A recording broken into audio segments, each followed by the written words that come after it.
It is 9:10 a.m. and I'd like to call the California Board of Psychology meeting to order and ask that Ms. Mencia please call the roll.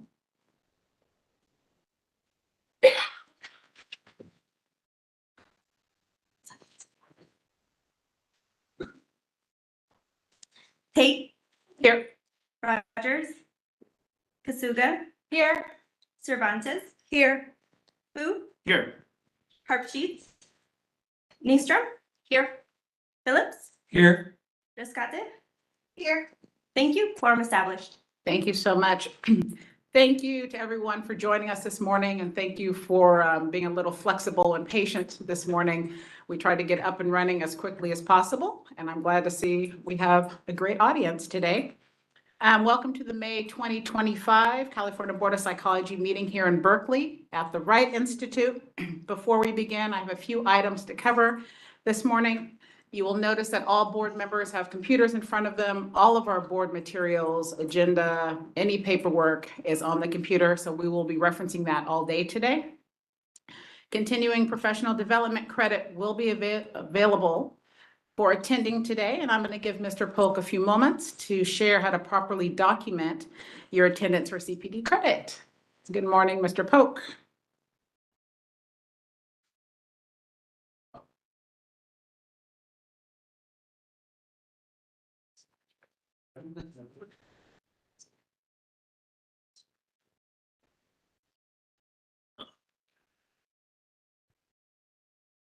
Good morning. Attending today's in-person board meeting provides you with CPD credit under category number 1, attendance at a California Board of Psychology meeting.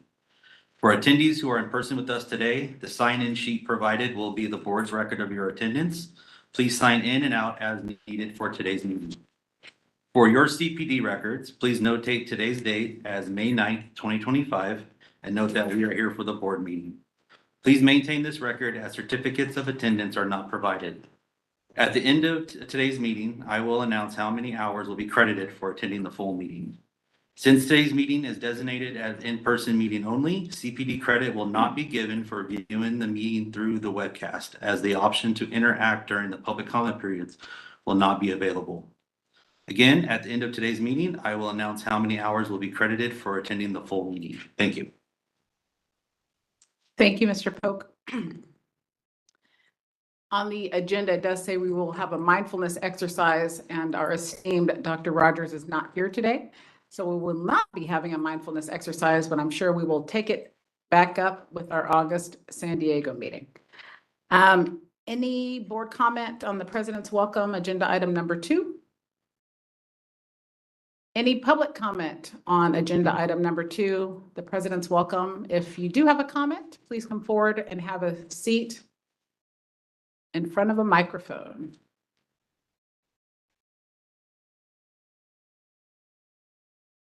Oh, okay, I'm not seeing any movement in my direction. Moving on to agenda item number 3. This is public comment for items not on the agenda. The board may not discuss or take action on any matter raised during this public comment section, except to decide whether to place the matter on the agenda of a future meeting.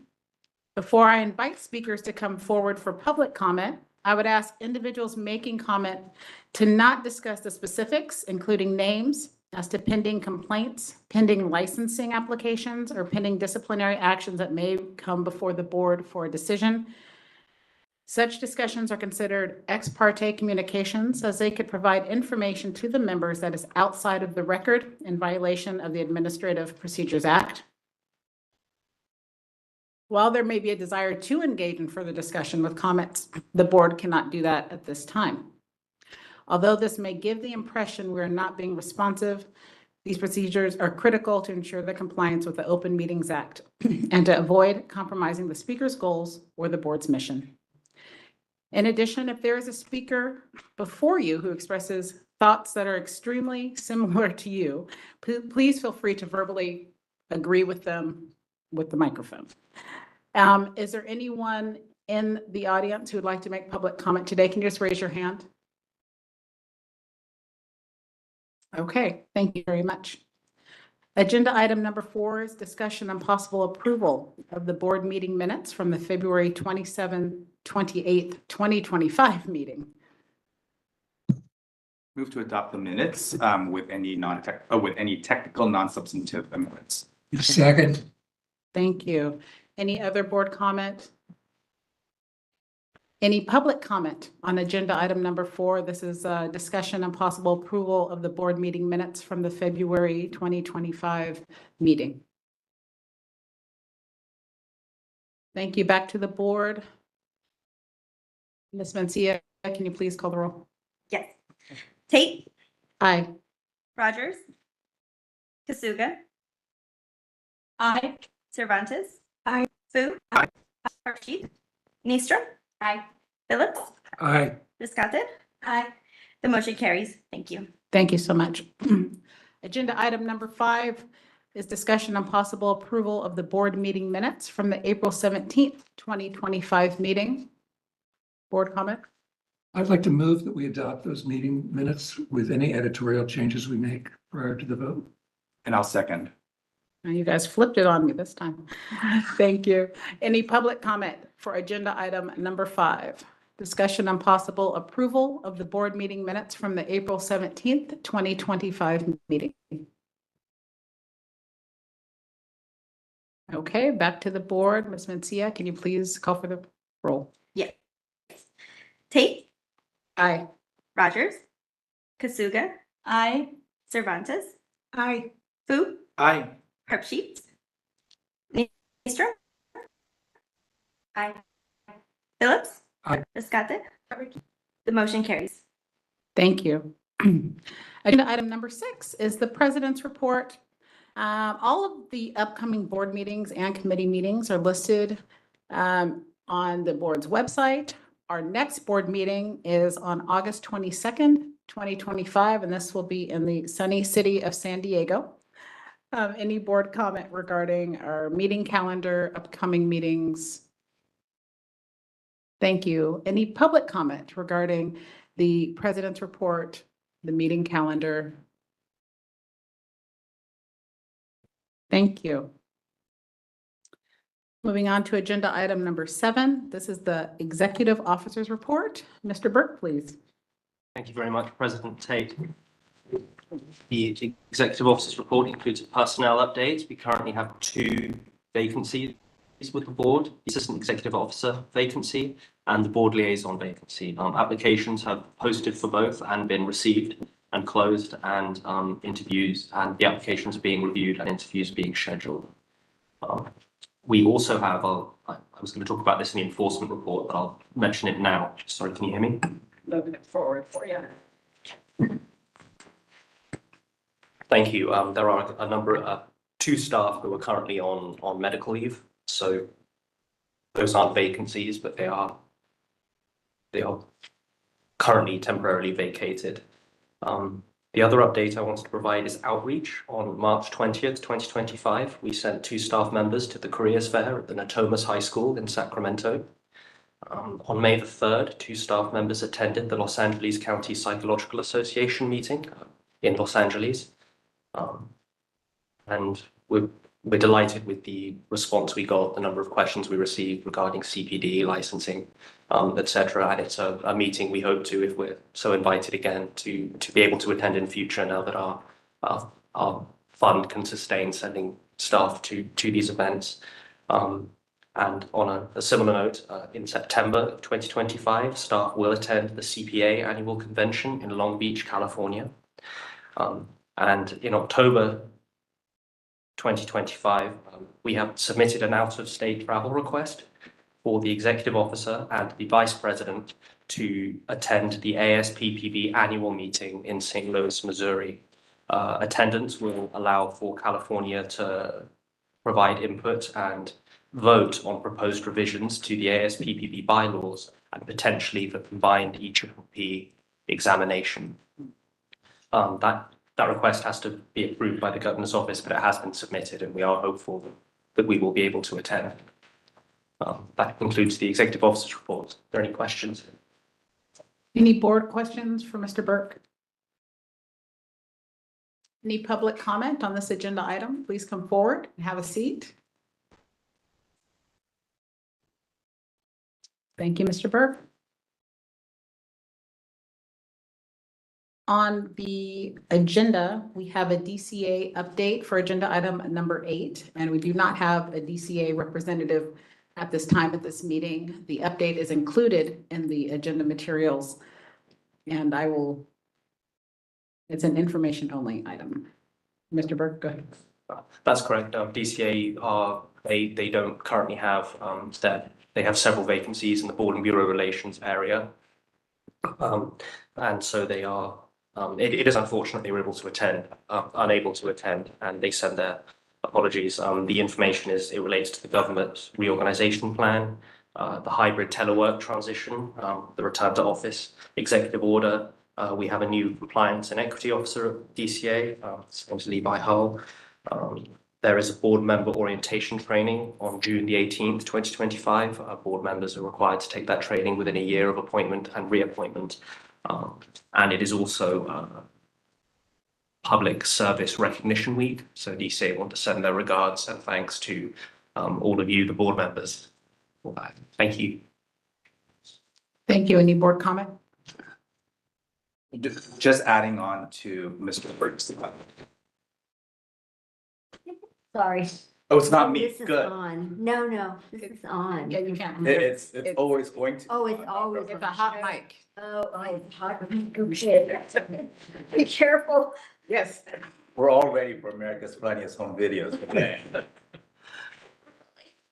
So just a quick addition to what Mr. Burke said, which is the proposed reorganization plan of the Business Consumer Services and Housing Agency.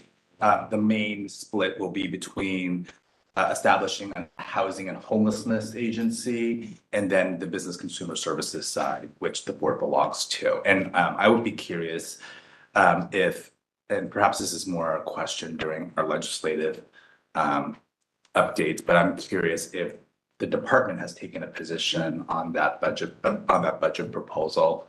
I'm assuming that it probably wouldn't be in contradiction to our agency secretary, but I'm curious to understand if there are further discussions on that.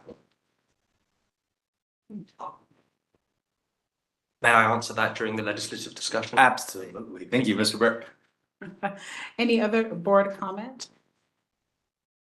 Any public comment on this agenda item? This is the DCA update with no DCA representative. If you do have a comment, please come forward and have a seat.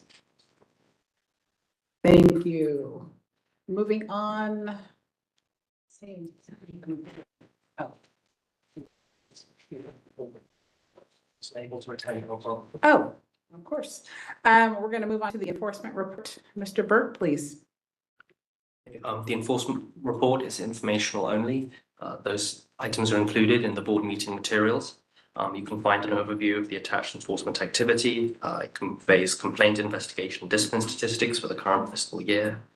And all the information is provided in the materials. If there are any questions, I can answer them now. Any board comment on the enforcement report? Any public comment on the enforcement report? Again, this is an informational only item. If you do have a comment, please come forward and have a seat. Thank you. Budget report, this is agenda item number 10. Mr. Polk, please.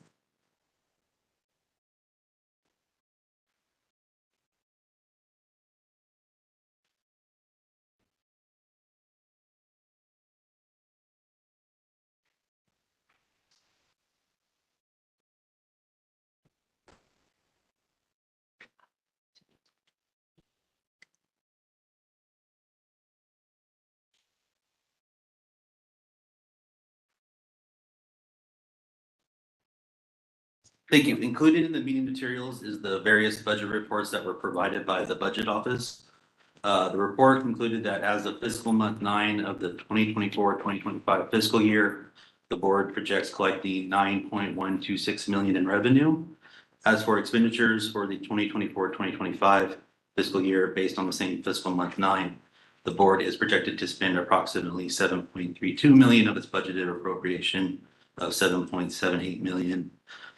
leaving a balance of approximately $460,000. Board staff is continuing to monitor revenue and expenditures with the budget office monthly. This item is an informational item, and that concludes the budget report and open for any questions.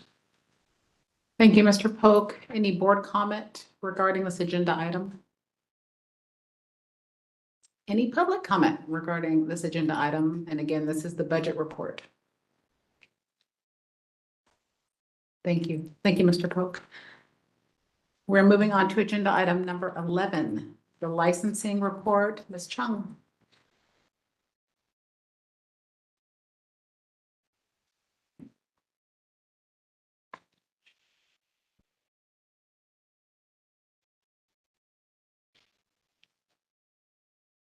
Good morning, board members.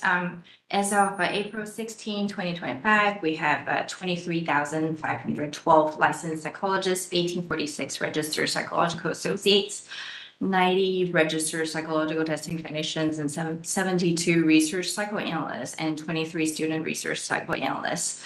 It includes 20,850 current psychologists and 948 psychologists who are in inactive status. There is one psychologist who is actively serving the military and permitted to provide psychological practice in a military setting, and 2 others who are also actively serving the military but not permitted to provide psychological practice.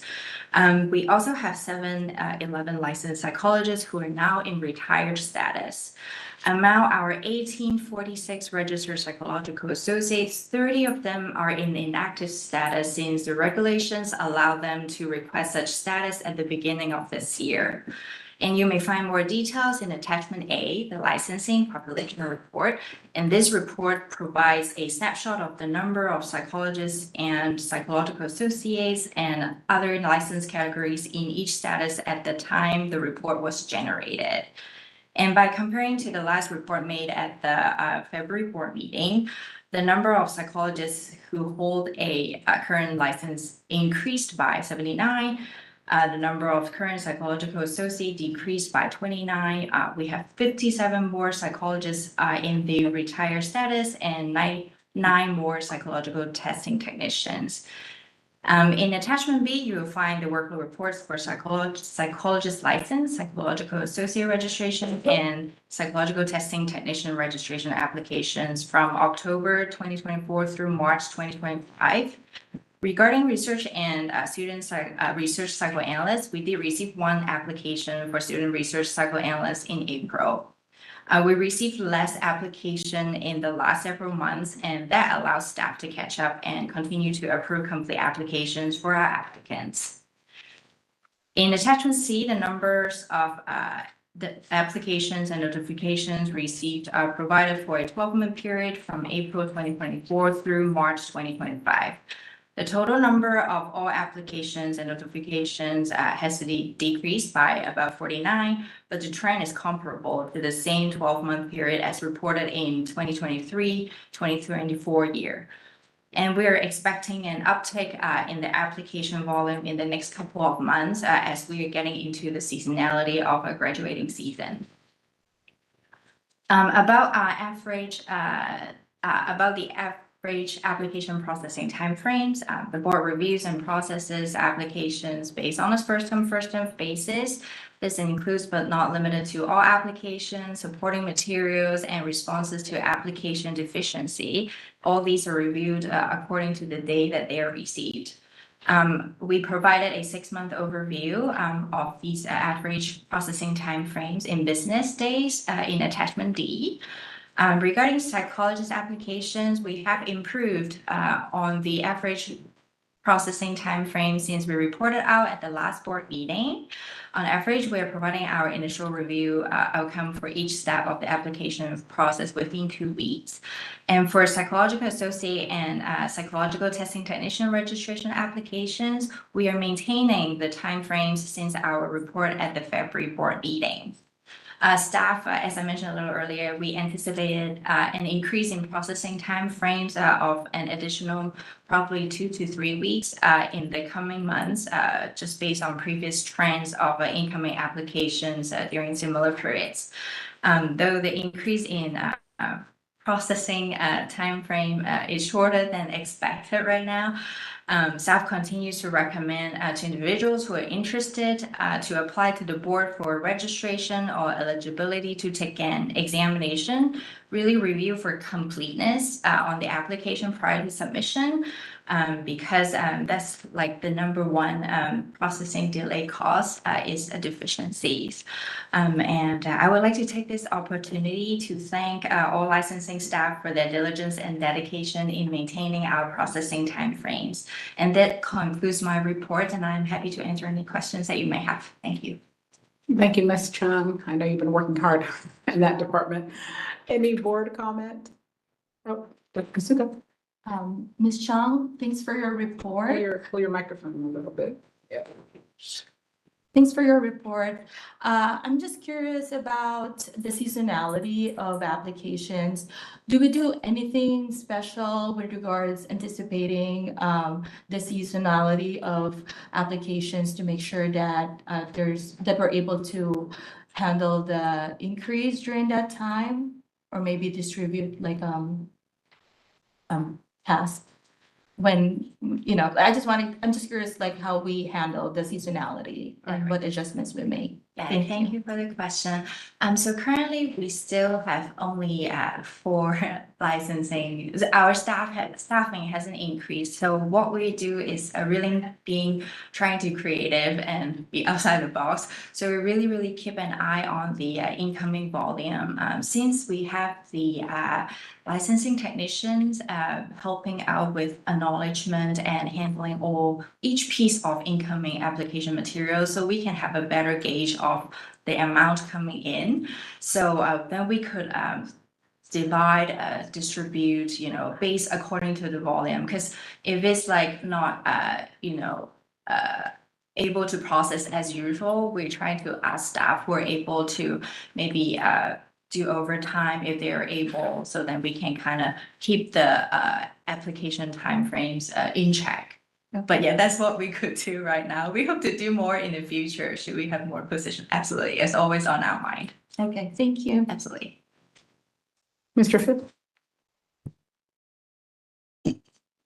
Ms. Chung, since we have a captive audience both online and here, I'm curious to understand what are some common deficiencies in the applications with regard to supporting documents that might lengthen an application, that might lengthen the process for a prospective applicant?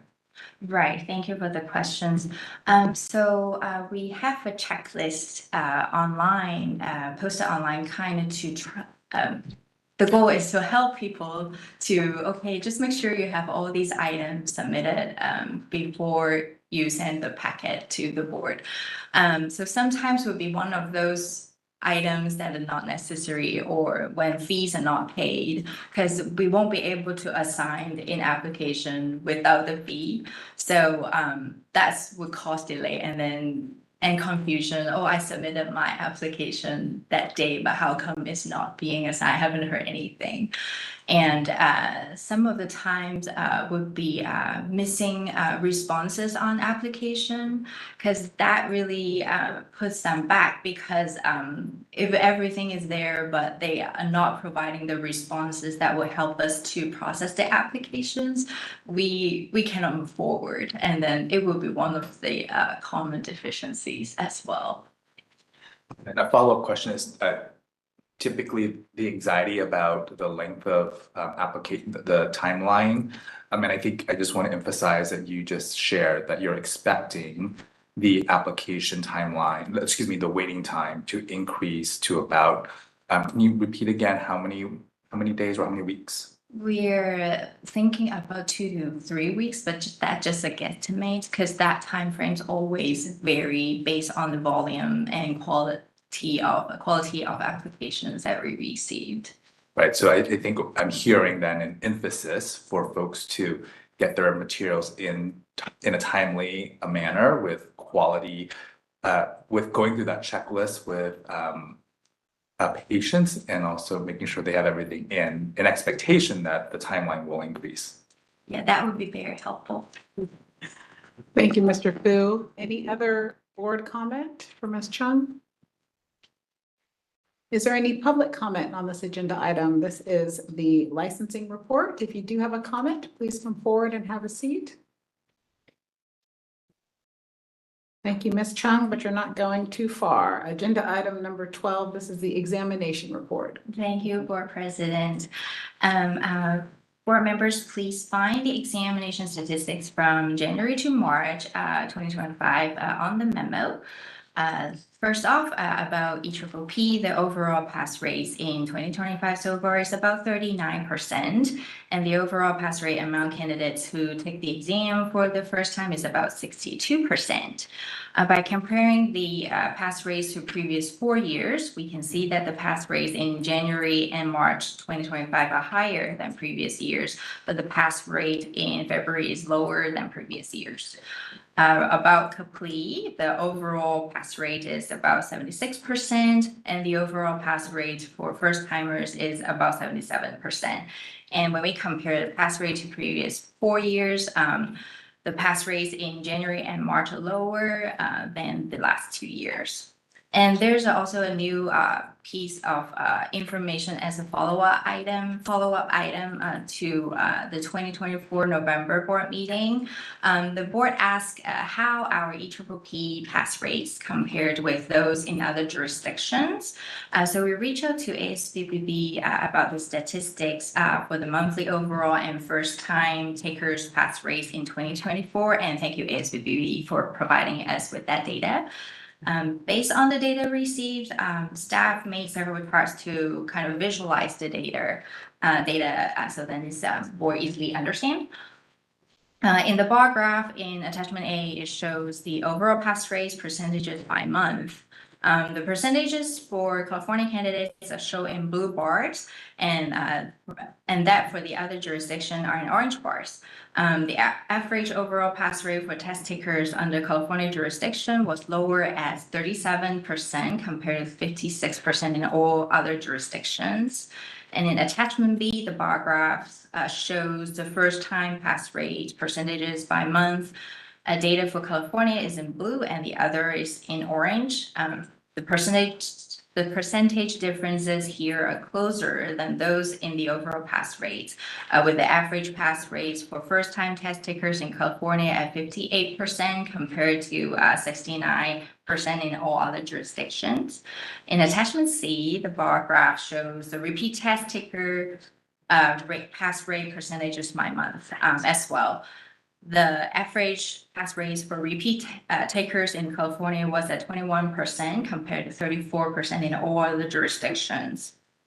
And staff also curious about the composition of first-time takers and repeat takers. So in attachment D, you'll find that it shows the monthly percentages for the number of first-time takers. On average, 42% of exam candidates under California jurisdiction were first-timer, compared to 63% in other jurisdictions. And in attachment E, the graph shows the monthly percentages for the number of repeat takers. And on average, 58% of exam candidates under California jurisdiction were repeat takers compared to 37% in other jurisdictions. So that is the data that we received and visualized. And I'm happy to answer any questions that you may have. Thank you. Thank you, Ms. Chung. Any board comment? Dr. Harpsheets? So one of the things I learned recently, and you probably know this, Ms. Chung, but it's interesting for the board to know Can you that. pull your microphone a bit closer? The whole. So something I learned more recently, and it's an interesting fact that some states only allow people to take the exam a limited number of times. So that might be contributing to some of these numbers. Any other board comment? Dr. Phillips? This may be asking too much, Ms. Chung, but is there an explanation as to why California test takers do, on average, worse with the EPPP?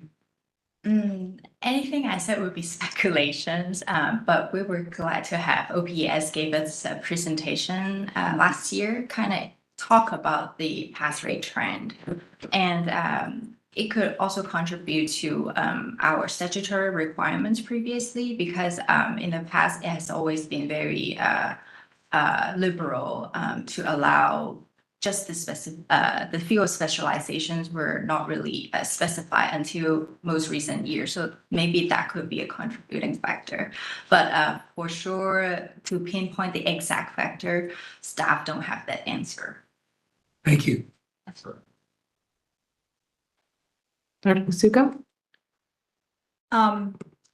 It's just interesting to kind of like think about factors. And I'm wondering how much of it is the large size of our state. So some of the other jurisdictions have smaller. So if there's like 4 people and they're all passed and it's like 100% pass rate versus like, you know, like we have such a large and very diverse test takers. So I'm not sure we're able to read too much into these, and I'm wondering if ASBBB have other information that they can provide with regards some of like the factors that play into the difference between California and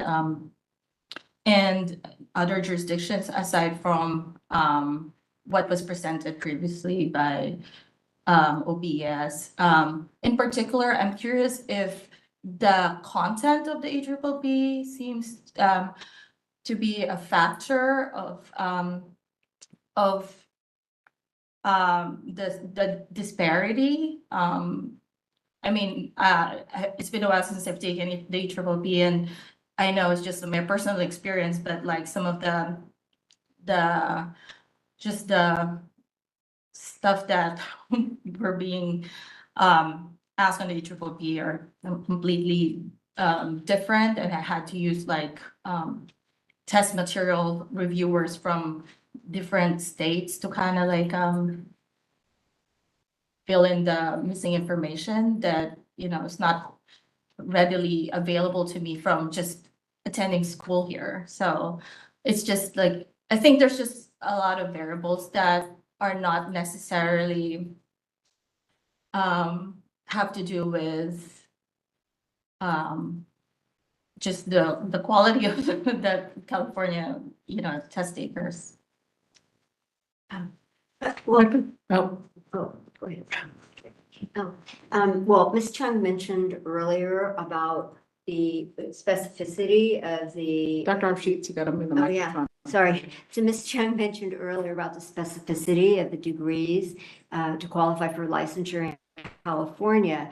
And it used to be just a doctoral degree in psychology. And now it's much more focused on basically looking at clinical counseling. So perhaps that provides better preparation for the ECCC, but that's relatively recent. And we still have a lot of people who are taking the exam multiple times. And so it is what the OPES information that we received was the more people take it, the less chance they have of passing. Yeah. So I think we're seeing those people pulling the numbers down. I think that's a piece of it.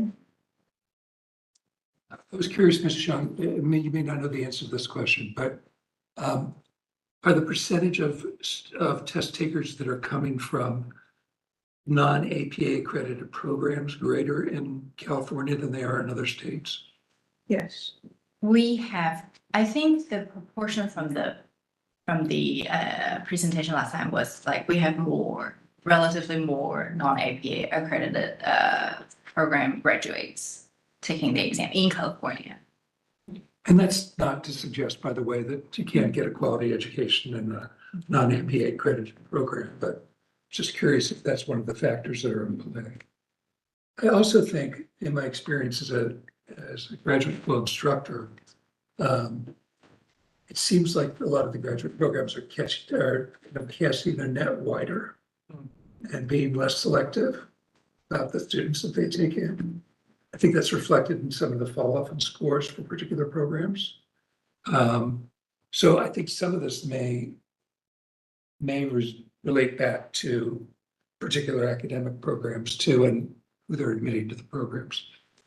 And that was gonna be my comment, is in that OPS presentation, there definitely was a huge difference between certain institutions and others. So that was very clear. Any other board comment from Ms. Chung? Yes. Nope, go ahead, Mr. Fu. Just one more resource sharing, which is the ASPPB does post a passage rate of EPPP relative to doctoral programs in psychology. And they posted their 2024 list as well. So I think for folks who are interested in seeing how the doctoral programs compare against each other relative to passage rates, we're not suggesting any causation, we're just showing information. But I think it's an interesting thing to look at. Thank you, Mr. Fu. Any other board comment? Thank you. I'd like to open up this agenda item for public comment. If you do have a comment, please come forward and have a seat in front of a microphone. Thank you, Ms. Chung. Appreciate you. Moving on to the continuing professional development and renewals report. This is agenda item 13, and we are looking for Mr. Polk. Just a moment.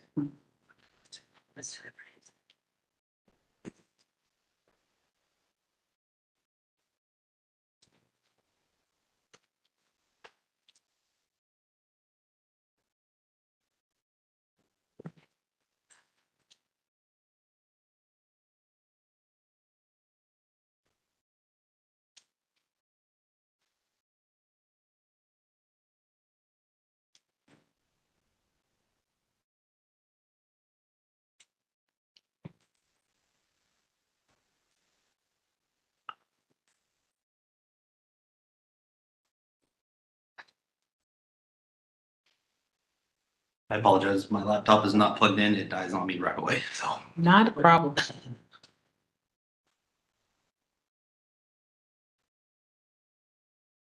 thank you. Included in the meeting materials are the reports for continuing professional development and renewals. Attachment A shows the percentage of renewals that were submitted online versus mailed in.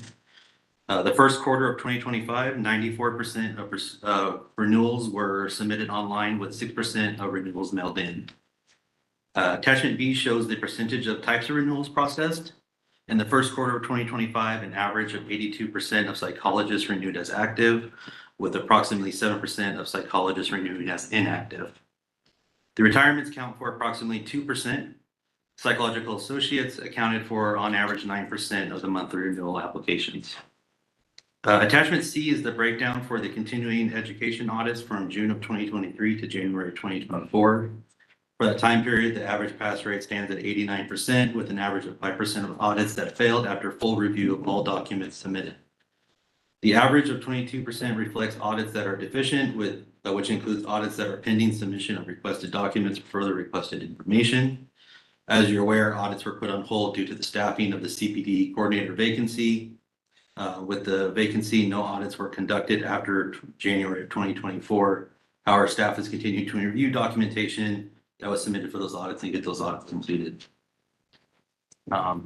Audits for the months of January and February of 2025 were conducted and are reflected in attachment D. At the time of these materials were completed, the pass rate stood at 26%, with 74% of those audits that were not received at that time. Currently, as of now, the pass rate for January and February stands at 47%, and that is after the first initial review. And so there's a pending of 53% ones that are still pending for January and February. Licensees for March audits have been selected and notices will be going out next week. And staff is currently working on selecting licensees for the April audits. Lastly, attachment E is a chart that reflects the common activities that are used to complete the CPD requirements. The information provided was determined by using the audits from January and February of 2025 that passed. The two most commonly used activities were sponsored continuing education and peer consultation, followed by supervision and self-directed learning, and then attendance at a California board or committee meeting. Previously at the February board meeting, it was requested that a chart be shown of the common reasons why CPD audits have failed. However, of the recent audits, there has not been any failures at this time. So the pie chart reflects the common activities that are used to pass CPD requirements. So staff will continue to monitor audits as they're conducted and completed, and staff will continue to provide updates on common trends at future board meetings. That includes my report. I'm happy to answer any questions. Thank you, Mr. Polk. Any board comment? Dr. Kasuga? Thanks for your report, Mr. Polk. I just wanted to acknowledge that I'm pleased to see the attendance at the California Board of Psychology meeting as part of the pie chart. And I hope to see it more and more Sure. in the future. Absolutely. Any other board comment? Oh, I was just gonna say that category includes all Microphone. committee meetings. Matt? Yes, board and committee meetings, yes. Okay, Mary, don't forget your microphone. They can't. Oh, yeah. That includes board and committee meetings. Yes, that's correct. Yes. Thanks, Dr. Herbsheets. Any other board comment? Thank you. I'd like to open this up for public comment on this agenda item. If you do have a public comment, please come forward and have a seat in front of a microphone. This is for agenda item 13, continuing professional development and renewals report. Thank you. Oh, please come forward. Yes, please, and pull that microphone close so we can hear. Looks like it's a tight fit up there. Sure.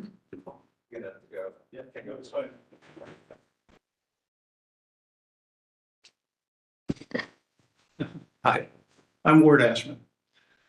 So I hope I'm speaking at the right time because I've been a little confused. My licensing process comes up at the end of this month. And I'm looking at the peer review and I'm a little confused about who is actually a peer. Is this the right time to ask that question? You can ask that question. Yeah, And so Mr. is Polk it can answer. another fellow licensed person, or is it a person who has a background, who is actually a PhD in psychology? Go ahead, Yeah, Mr. correct. Polk. Yeah, so for peer review, it would be a fellow colleague, another licensee. I know it also could be another fellow mental health professional, licensed for mental health professional, but also count as a peer. So as long as the journal or if you're doing peer consultation, if you're reading a peer review journal, as long as it's reviewed by someone who is a licensed mental health professional, whether psychologist, psychiatrist, licensed social worker, all those would count as peer review. Okay, so the license actually is required versus the PhD in psychology. Yeah. Perfect. Okay, Thank you. appreciate your question. Thank you. Any other further public comment for Mr. Polk's report? Thank you, Mr. Polk. Appreciate it. So we are going to agenda hop a little bit. We're going to take up item number 19. We have Dr. Song from ASPPB who is here, and we are going to be sensitive to Dr. Song's flight schedule. So this number 19 is the update and discussion on the development on the integrated examination for professional practice in psychology. Welcome, Dr. Song. Thank you. No, which one? I think it's in that. Carry like a 19, item at 19.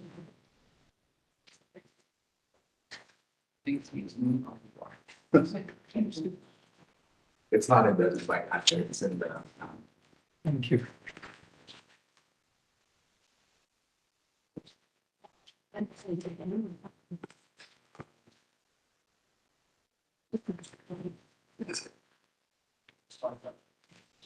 Thank you. That. So chair. Right, I think. Oh.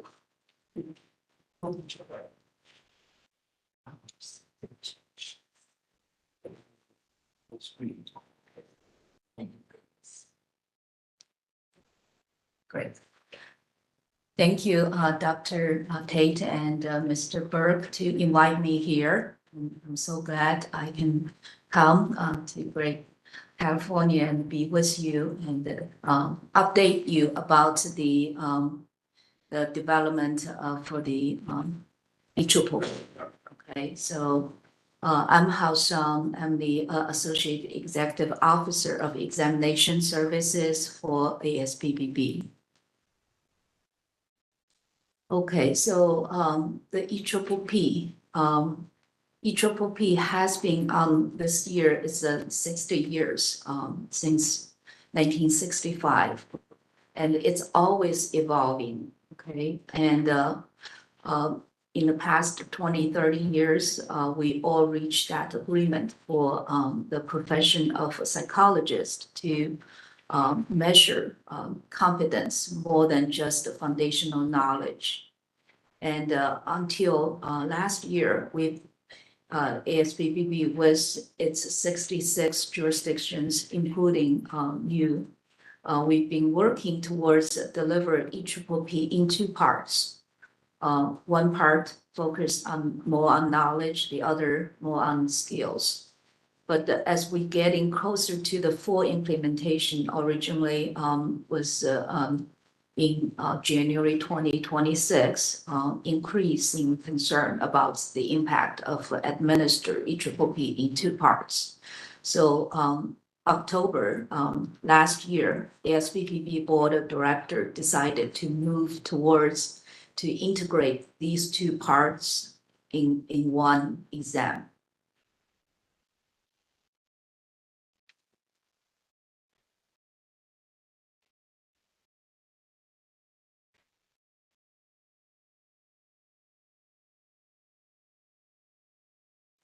Okay, so as kind of the exam, like the computer, you have so many kind of components in it to make it work. So that's some of the activities, the item writing and the refinement. And every year we need to produce and have kind of a review or set for at least 600 questions. And then every questions in order to kind of have the good quality, they are all pre-tested before they are operational use. Operational use, I mean, those questions are included in the school, part of the school. And every year we have the two new brand new forms. And also after every administration, we check kind of the statistics to make sure those questions are as good as we expect them to be. And also we have an independent review committee consists of people with experience from for diverse group of people to review those questions to make sure the content do very fair to people from different cultural or ethnicity or whatever language backgrounds. And also the cut score are set also by psychologists. Kind of these are the criteria standard, not kind of norm. Every year we pass 60 or 80 or 90% people. It's a sampled independent criterion. You meet the standard, you can have a 100% or you can have a low percent, depends on whether people meet those standard. And also the job task analysis. So I'm going to talk about that later on, update you about that. That is the foundation for the exam. What to test, how much. Those are decided by the psychologist through this systematic process called job task analysis. So we do have a lot of volunteers. I saw some here in the audience. We really appreciate your help to make sure we are doing the work right. Okay, so the new kind of I'm going to show you the roadmap. We still call it EPPP. The name will not change. You might hear kind of reimagined or the integrated or a new EPPP, but the name will continue to be the EPPP. And this exam going to be taken in one setting. And as I said, assess competence, include both knowledge and skills, and maintain the higher professional industrial standards in test development, quality control, all these existing checks and the modification process will be part of that. And in order to have that up into 3 years, we do have a lot of work to do. And those I'm going to talk those two arms, technical and communication arm. So this is the roadmap from now through 27. So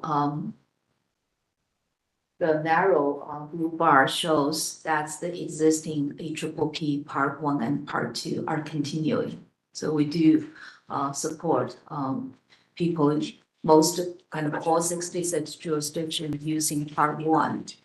Some jurisdictions still using Part 2. So we support that. And the two arms are those, and the milestones are those big kind of a box on this graph. So from 25 to 26 and 27, that's the large kind of timeline and the plan. So 25 right now, I'm going to explain in the next couple of slides, and to do the JTA, that's the technical arm. And also we have formed a collaborative implementation task force. That's the communication and feedback seeking and incorporation part. And then 26 going to be publication of the new exam blueprint. So we will spend a year to let people adjust to that new specification. And also we also need time to kind of recode the questions into our bank to the new blueprint, so we can assemble exams to the new blueprints. So that's next year.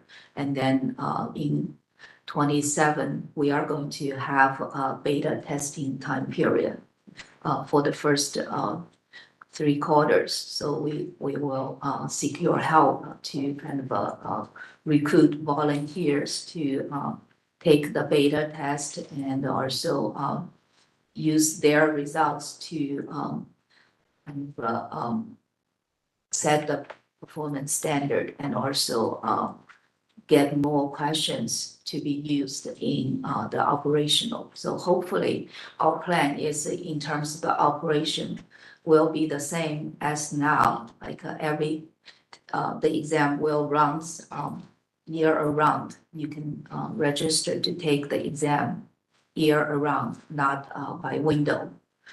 So the most convenient way. And also after the exam, you will know whether you pass or not. Okay.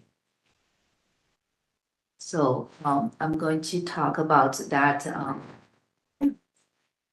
CITF.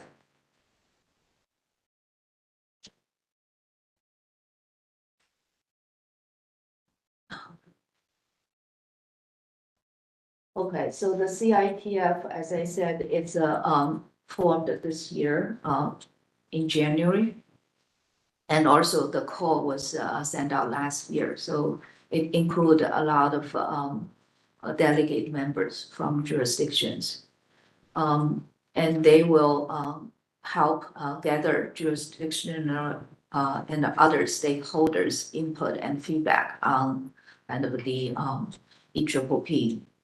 And also going to have, we already have 1 town hall meeting, so we plan to have quarterly town hall meetings this year, and also some survey and a focus group to collect stakeholders' input about the development of the new legislation, EPPP. And these task force also going to advise ASBBB Board of Directors on key considerations, kind of in order to make this this exam kind of as good as the part one you are all using now. And as I said, this is the communication arm. They are not they are not charged with the technical activities. Okay, so as I said, they will the CITF, they meet monthly, so virtually. They plan to meet one time later this year in person. And they help kind of facilitate the town hall meeting. We had one in April. And they will have all these feedback from survey from focus group into the town hall meetings to make the town hall meetings. The first town hall meeting was mainly the membership boards, but the later 3 town hall meetings, the next one probably in June, will be more open to the public. And so the general theme is people do feel that one exam administered at one time point in one day seems reasonable. And also we want to kind of provide the best kind of user experience and support our member boards to kind of protect the public and also help the profession. So the next arm is the technical arm. I'm going to talk about the JTA and what the progress has been made. So the JTA job task analysis, that, as I said, it's a kind of the foundation for the validity of any assessment program. It is a systematic and documented process to obtain information about the professional competence for any profession from those people already licensed and for those people to be licensed, right? So every assessment program will or do have JTA periodically at a kind of some can be more shorter, depends on the profession. If they change more frequently, they may do it more frequently. But every assessment program do it periodically to ensure the content measured reflect the practice. So for this JTA task force, we sent out a call last September and we received over 110 respondents. And we selected 20 people out of that to invite to serve on this task force. Probably we end up having 18 accepted the invitation. So the first, the JTA going to be a series of activities. They will meet in person next month in our office in Tehran, Georgia, for 4 days, and to review the current blueprint 1 and 2, and then convert the fully integrated. I'm going to explain in the next couple of slides to show you some initial work. And then convert them into survey questions. So that will be sent out to all practicing psychologists for them to rate about those kind of knowledge skills, how critical, how important, relevant, and also how often they use in their practice. So this is a very important work. And then after receiving those, we will convert them into kind of a the new blueprint distribution. That's our, the next steps after initial survey.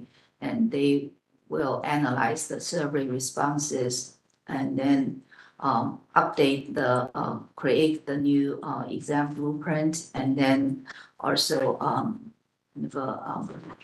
maybe have a focus group to finalize that, to make it a one document, and so people can use. We are going to have publicized, either published, definitely published on the candidate handbook on ASBBB website. We also hope to publish in journal so people can have wide access to that. So these are the possible structure for the integrated EPPP with both parts. It's going to be a 3-level. The first level is the six content domains, the large 6 content domains. Those are pretty kind of it's on the current part 1 and part 2. So we just keep these 6 large content domains. And then the next one, under each of these 6 domain, we identify some competencies. So that competence can be like a knowledge competence or a skills competence. So those are the runs 4 to 8 competencies within each domain. So for example, the assessment is an important domain for psychologists or psychological practice, including associates those. So assessment.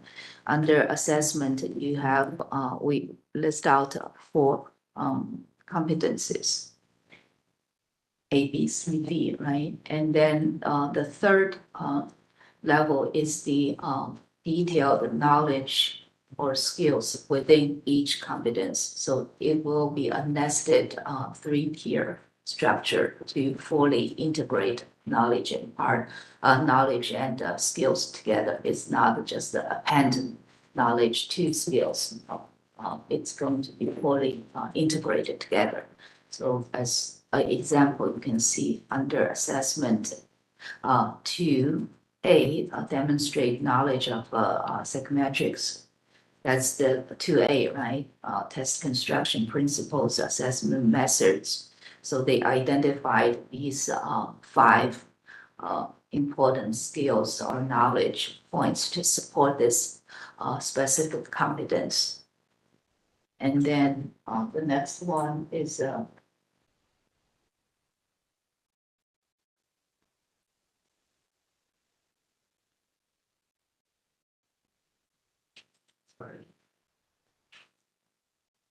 next one is under assessment 2C, administer score, interpret instrument that adhering to the current guideline or research. That's competence 2C. And under this competence, we also identified 3 kind of a specific knowledge or skill points. So these are just some a little glimpse of the possible integrated EPPP blueprint, because we have an advisory committee, JTA advisory committee. Those people who are the current item development or exam committee chairs, they do know the exam very, very well. So they know the part 1, part 2 very well. So they met several times in the past several months to come up with this plan. They will present this plan to the task force next month to let them review. And this task force, given they are kind of internationally called, both US and Canada, so they may not be that familiar as this advisory committee. So advisory committee kind of help do some kind of prep work for them. So I just want to give you a heads up about the possible future blueprint look like. So the task force will review their proposed structure and adding, subtracting, and convert these kind of three-tiered into survey questions and then send it out to all practicing psychologists for them to answer. So hopefully you will help us to spread the word and so people can provide the input. So we will make those into the part of the development of the new blueprint.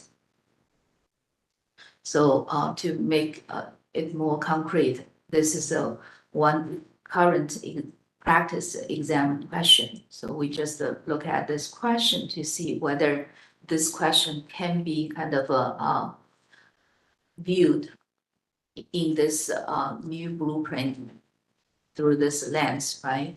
So this is a question asking about personality assessment inventory, and then three options, and the correct answer is the first one. It also has a figure, kind of the assessment profile. And so this question can kind of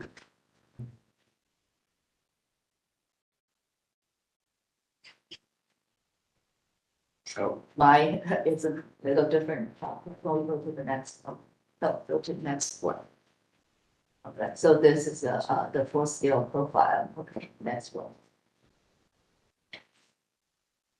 Okay, so yeah, try to using the integrated here blueprints to classify this question. So this question belongs to the assessment, which has the all three kind of three out of the four competencies and the sum of the specific kind of knowledge or skills bullet underneath the competencies, and also it required knowledge of the AI test, and also the scale meanings, and also the valid and the invalid scores. So you can see, yeah, we do have questions can be applied to into this new integrated three-tier blueprint. Okay, next one. So we do have, as I said, some resources like right here. Ms. Chang mentioned those result. Mr. Fu mentioned those doctor report by different doctor. Different programs, right? And these are one thing I do want to make sure you know, that's the candidate handbook. So there's a barcode you can scan and access that. The next one, yeah. So in the current blueprint, we do kind of tell people what's on part one, what's on part two, and also include sample questions. So those are definitely, if students are preparing for exam, that they are required to read. And that's the most kind of relevant information for them to prepare, in addition to use other test prep materials. Okay, and the next one. So as I said, we are very committed to you through continued communication, all these different outlet to survey, concourse, or routine communications. So we just had our mid-year meeting 2 weeks ago, and we are going to have our annual meeting later in October. And also, yeah, we are welcome you to reach out to us and also try to provide as much materials as we can. So we can work together. So both the technical development and also we want to know your experience and your feedback. So we do have a designated email address for people to provide any feedback or ask any question. And something for you to keep eye on are the we are going to send out survey. Although I don't think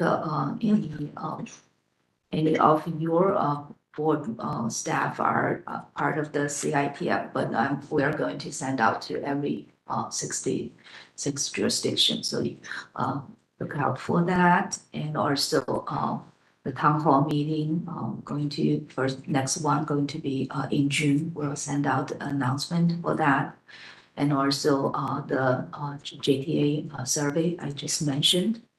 And also always welcome you to be involved in exam activities as item writer, item reviewers, independent review for fairness or relevance, or other technical advisory. We have a lot of kind of 13 different committees. So you are always welcome to be involved. So here's some of your contributions, people from California. So you deeply involved in every activities. So from part 1, part 2, previous JTA, the upcoming JTA, and previous standard setting. So you are deeply involved. And also Dr. Jackie Huang, she originally planned to call in. She's our long-term committee member, and also she's involved in the JTA in the past, and also this time as a JTA advisory committee member to come up with this very creative kind of 3-tier structure. So really appreciate this opportunity. Any questions? Thank you for spending time with us this morning, Dr. Song. Sure. I'm going to open it up to the board for questions or comments. Dr. Kasuga? Thank you, Dr. Song. I'm just curious with regards to the selection of the 18, well, basically the 20 and then the 18 that accepted the JTA task force. What was the selection process for that, and how did you account for diversity of practice, assessment, and therapy, and different psychology fields, subfields, as well as diversity of membership from different jurisdictions? And is it proportional to the size of the jurisdictions? And also diversity of cultural backgrounds? That's a very good question. In our call for volunteers, we do have a survey. We ask people to provide all these backgrounds. So their practice setting, their jurisdiction, there's kind of a other demographic background. So all these are in part of the call for volunteers. They need to provide answers to those questions. Then we kind of select people to make sure they're not just from one jurisdiction or from one practice areas or one kind of a specialty or those things. So we do have a survey to ask them to fill in when they respond to our call. So those are based on that. The selection are based on that. Is it possible to kind of see the percentages of those different aspects of, not identifiable, just like, the 18 people that are participating in the GTA? Sure, yeah, those are in the previous kind of a JTA report. We do, yeah, in order to make sure these, as I said, this is the foundation for validity. We do want to make sure this group and also the survey responses, we want to kind of make sure the sample also covered that. So the results are generalizable. Thank you. Sure. Dr. Phillips? Thank you for your presentation. I just wanted to emphasize an issue, and maybe you can expand on it. And that is that there was quite a bit of controversy about validity measures for the original EPPP2. And I just wanted to remind people, I suppose, that validity for a licensing examination is measured in a very different way than for a psychometric assessment instrument. So perhaps you could speak to that a little bit. Yeah, that's very, very great point. Yeah, because licensure, like the driver's license, you need to make sure people know the kind of a basic driving skills and also the road rules. But you cannot predict whether this person will have any car accident or not down the road, right? That's exactly the license exam. It's different from psychological testing. As Dr. Phillips said, we are not predicting this person do have this kind of psychological issues. We just want to make sure people reach that threshold to enter into the practice, whether this person in the future have any kind of discipline actions. That's not what the EPPP or the licensure exam is for. So licensure exam is the content validity. That's what we really kind of hold up to. It's not predictive validity. It's not predict this person has any psychological issues. These are two different assessments in the joint standard, APA, American Psychological Association, AERA, American Educational Research Association, and the National Council on Assessment in Education. These are the three big, largest kind of a testing profession or the professionals. They have their standard, educational and psychological testing standard. They publish every kind of 10, 15 years. So you know how much work they need to do to update that. So the current one is 2014. They do have a separate chapter. These are two separate chapters.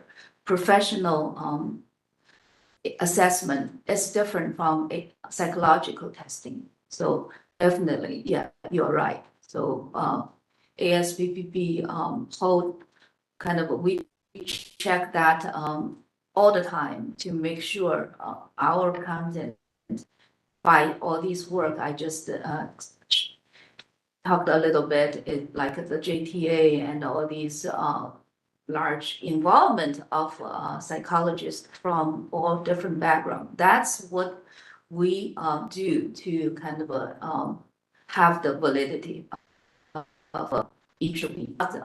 We cannot make sure people will never have any kind of a patient compliance, client compliance, or those things. So having so many people involved is a way of getting the content validity as part of the process of getting content validity. There are standards that apply particularly to licensing examinations. And I think you made reference to those standards. What's the name of those standards?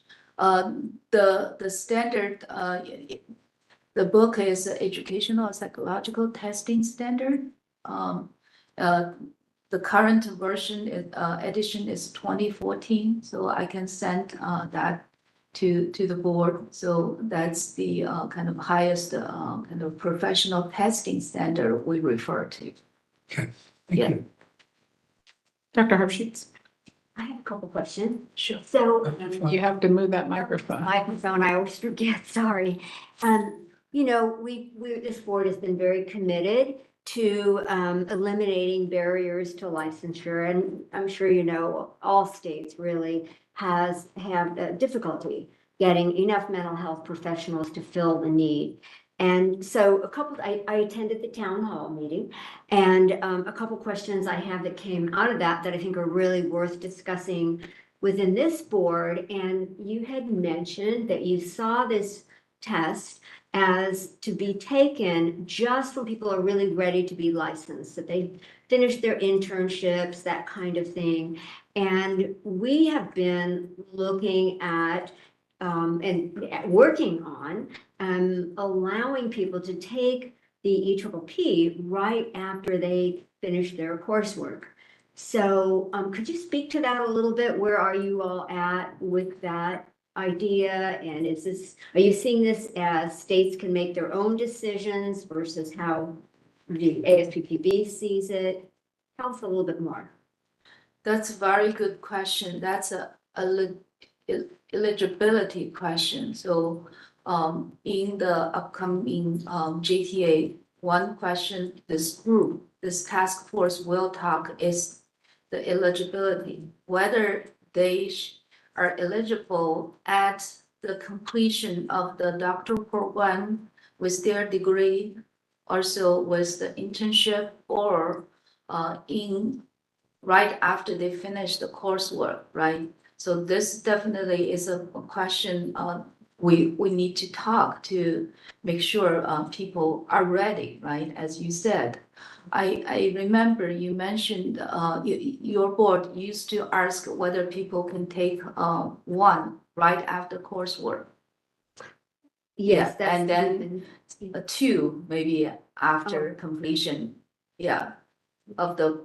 But we were dealing with just current exam, Yeah. assuming it was one exam. The current exam, so I would think because we do try to understand people's different performance. One factor is the time they take the exam, whether they take it right after the degree, kind of one knowledge and the things are still pretty fresh. We did see they have some advantage.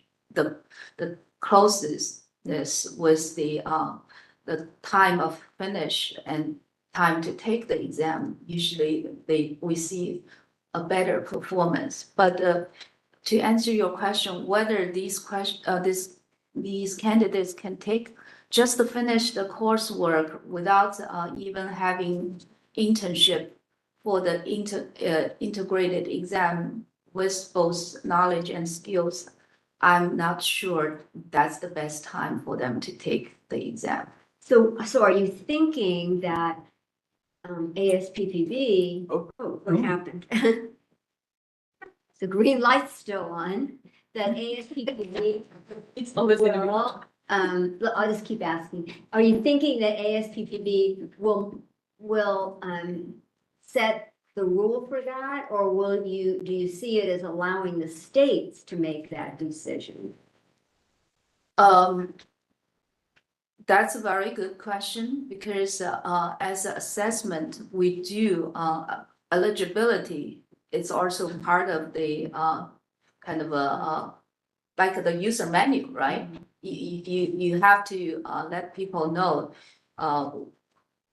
what's the prerequisite for you to kind of best use the exam. So we definitely going to discuss that and also provide a recommendation. But whether each jurisdiction has some flexibility in terms of using EPPP, I think that's a very good feedback as the communication part. So we do want to kind of you to share this with us, but it's going to be a process to decide that. But as in terms of the user manual perspective, we will provide kind of a recommendation saying these are the kind of people eligible to take it. But whether you have some flexibility to give it, or like our passing standard, we do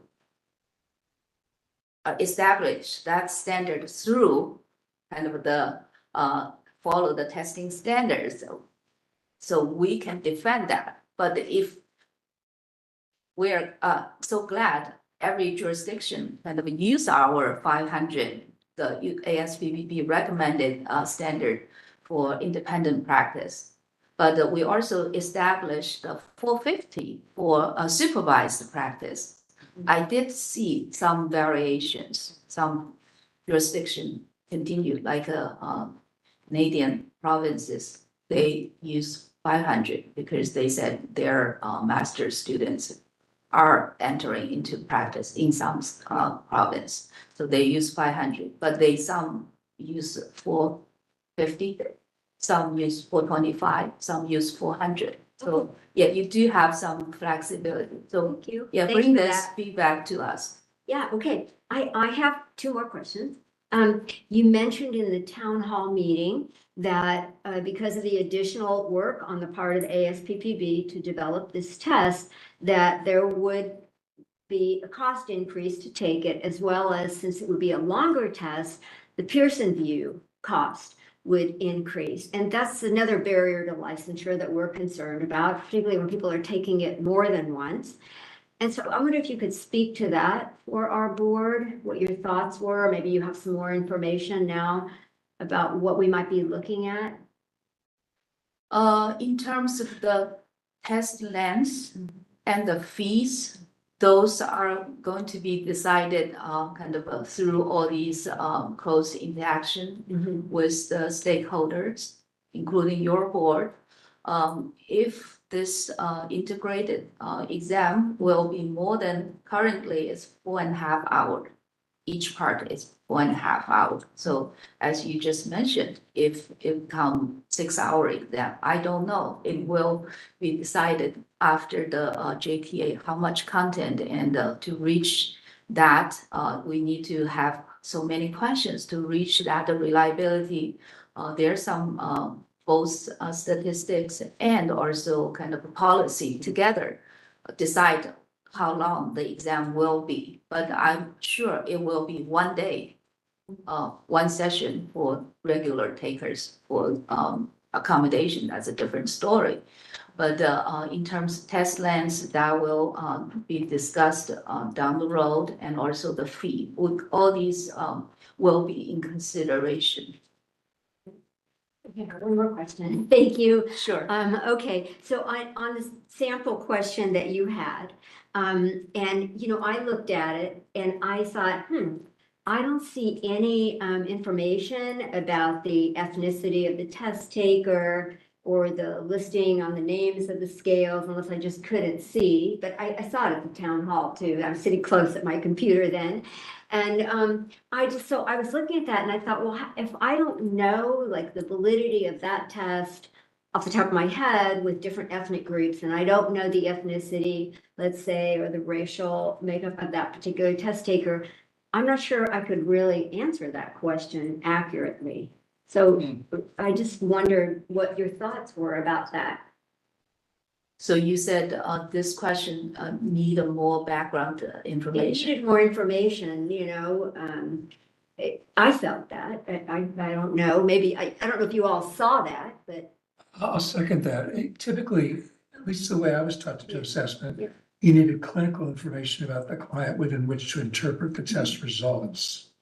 Because, for instance, if you go back to the MMPI, which is the Minnesota Multiphasic Personality Inventory, if you have a spike on the paranoia scale, that means something different for an African-American male test taker than it would if we were looking at a middle-class white woman's test taker. So I think there probably needs to be a little bit of a description of the particular client so that they can feel confident in what they're saying. Yeah. I also think that that maybe it would be better if it's like something about the interpretation of the results that can be applied across different personality tests, because then I think that's gonna be a better gauge of someone's competency rather than familiarity with a PAI, which, it varies across different like states or, like schools. And I think that there are ways to kind of like get the same information about their ability to interpret the data with something that all personality tests share in common. So it's going to be more on their ability to interpret information on the personality test and not so specifically their, familiarity with PAI. Because like what Dr. Harshis was saying, not knowing certain information about the PAI might disadvantage a test taker. About the exam itself, about the person that's that took the test. I think that's really critical. That's good feedback because I'm not a psychologist myself, but I know we have a kind of a item writing menu, and these are good feedback to say to provide to those item writers, saying provide more context and. But as a kind of I'm a psychometrician by training, so as I observe, because sometimes they try to keep the reading load light, so shorten the stem to kind of make sure people are not speeded. But right now, our exam definitely not speeded. People have more than enough time to answer the question, but. We do at some point, because I'm in this kind of professional, especially I used to work for medical boards before I come to ASPPB. We do have a kind of a sometimes one time every question has to be very clinic scenario. All these are very detailed gender, age, ethnicity, all these very detailed clinic scenarios, then ask a question to make it kind of a more authentic, they said. And also at one time, we also saying, oh, that's become kind of a maybe biased against the non-native speakers because the reading load is very heavy. So yeah, how to balance that, but I really take your feedback very positively. So for those, especially in the future, more kind of we are competence based. So probably more clinic scenario questions in the exam on EPPP from 27, whether to kind of every scenario provide more like this PAI. They are maybe raised different, those things, provide more details. Thank you, Dr. Sun. Well, just to add to that, like, I think it might be helpful to, instead of just like assuming that someone who's not a non-native speaker will be taxed with like, kind of like more information with regards more clinical, lengthy items, is to probably pilot it with some non-native speakers to try the test, because sometimes I think that would be more helpful in terms of making sure to strike that balance in terms of having more information but not really disadvantaging people that are non-native English speakers. And hopefully there's some of them in your GTA task force group as well. So either that or the pilot for the test. Yeah, definitely. We are going to kind of do a lot of user experience time, not just in beta. Maybe once the JTA is decided, we probably will start kind of put out some sample questions to let people provide feedback. Yeah. We do want to make sure people can demonstrate their competence rather than being distracted. Sometimes we do see for the good test takers, based on the statistic, if you provide too detailed information, they can overthink. So Yeah, so it's a lot to A lot work. of balance, right? A lot of balance. Yes, Right, but- Go ahead, Mr. Field. Thank you, Dr. Song, for your presentation. In terms of the implementation timeline, will there be a transition period to accommodate for jurisdictions that have to update their regulatory guidelines? I ask that because while 2027 seems far away, it actually is a bit quick for some jurisdictions in terms of regulatory adoption. So I'm curious if there's a transition period where both EPPP what is known as the EPPP Part 1 will be offered simultaneously with the new integrated exam that you've discussed. Probably some overlap, especially if people already kind of scheduled, paid a fee to take EPPP Part 1. So we probably want people finish that. But the reason I kind of presenting the roadmap now is to let people kind of let the jurisdiction start making all these legislative changes as quickly as now. So that's helpful, and there's a larger policy conversation for this board to have about the implications of these changes. And I'm just mindful because I know Dr. Cervantes has been the conscience of the board when it comes to test taking, which is even with a two-year timeline. I know there are folks in their programs currently who are looking ahead and thinking that they might be taking one exam and might be faced with a very different exam depending on how ASPPB implements this from a offerings perspective. And so that's just something I'm saying aloud and holding. And then I have a second question, but Dr. Phillips, if you have a related point to implementation, then I can yield. Yeah, we've already gone through this fire drill once. We're getting ready for EPPP 2. So the longer the lead time you can provide us, because we really want to know it's a definite go Yeah. before we start changing regulations and statutes. Because we started to make those changes already based on a representation. This is not blamed on you, but a representation from ASPPB that the EPPP 2 was a foregone conclusion and that it didn't happen. So we don't want to waste our resources preparing for something that may not play out the way it's expected. So I just ask you to take that into account in the planning process. Does that make sense? Make perfect sense.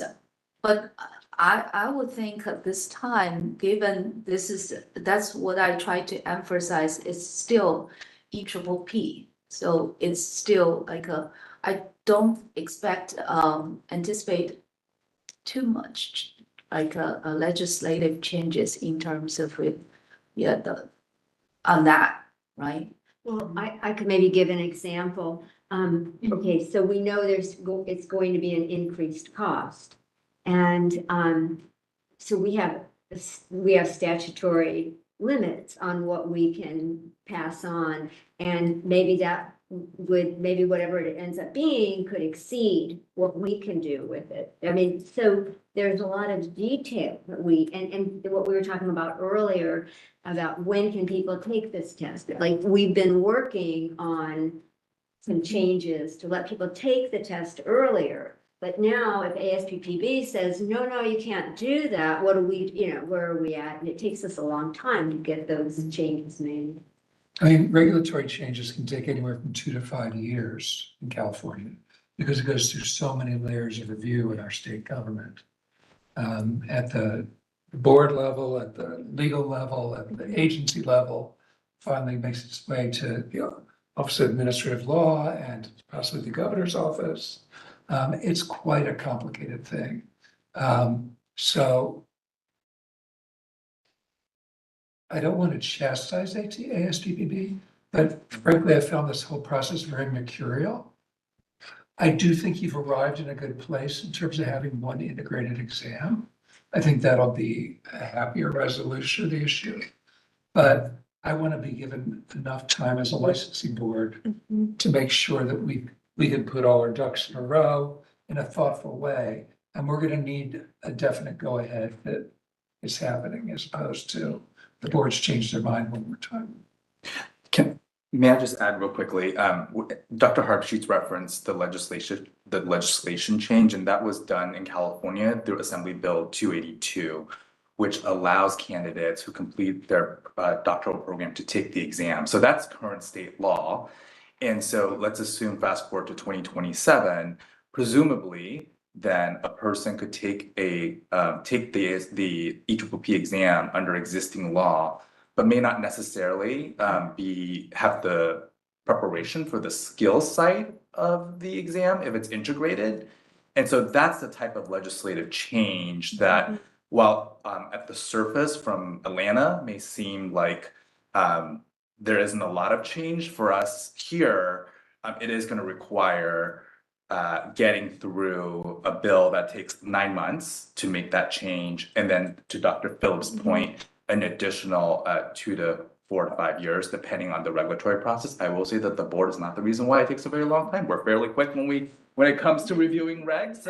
And when we want to do something, we move. And we've done it very quickly. But I just want to really make sure and stress that the narrative that this isn't going to be a lot of change at the legislative level, it's not a correct characterization of reality in California. And that's coupled by the fact that our board is going through a sunset review right now, where the legislature is considering a host of technical changes to how we work.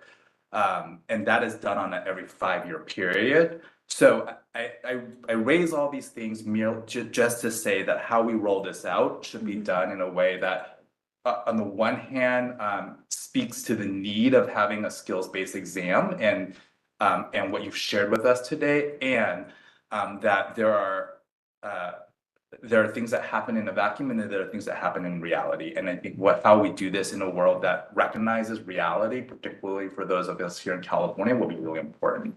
And Mr. Brooks wants to say something. Yes, just the timeline 2027 is very close in terms of making legislative and regulatory changes. And we can't even begin to draft perspective language until we know specifically what the fee is. There's also contracts that will need to be amended with Pearson VUE.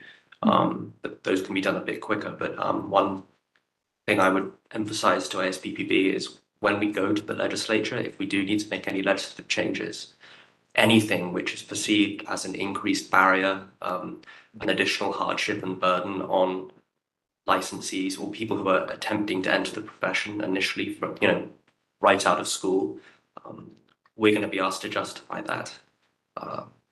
And so it's going to be really helpful if ASPPB has a really concretely demonstrated the consumer protection need for this. Yeah. As we will be asked, and I'm not sure if I'd be able to answer that right now. I think that brings us back to the question of why do we need a competency-based exam? I think that's the question that's been asked over and over. And I know you mentioned it was like the 20 years in the making, but I just wonder, maybe you could let us know, like, who said we needed one? If this licensing exam is not to predict that person's not going to have a disciplinary action, who said we really, what was the basis of needing to have a competency-based exam? I think that has several kind of, as I said, APA or other ASPPB and other has done since early 2000. So to have kind of all these this competence seems to be helping this profession and at healthcare.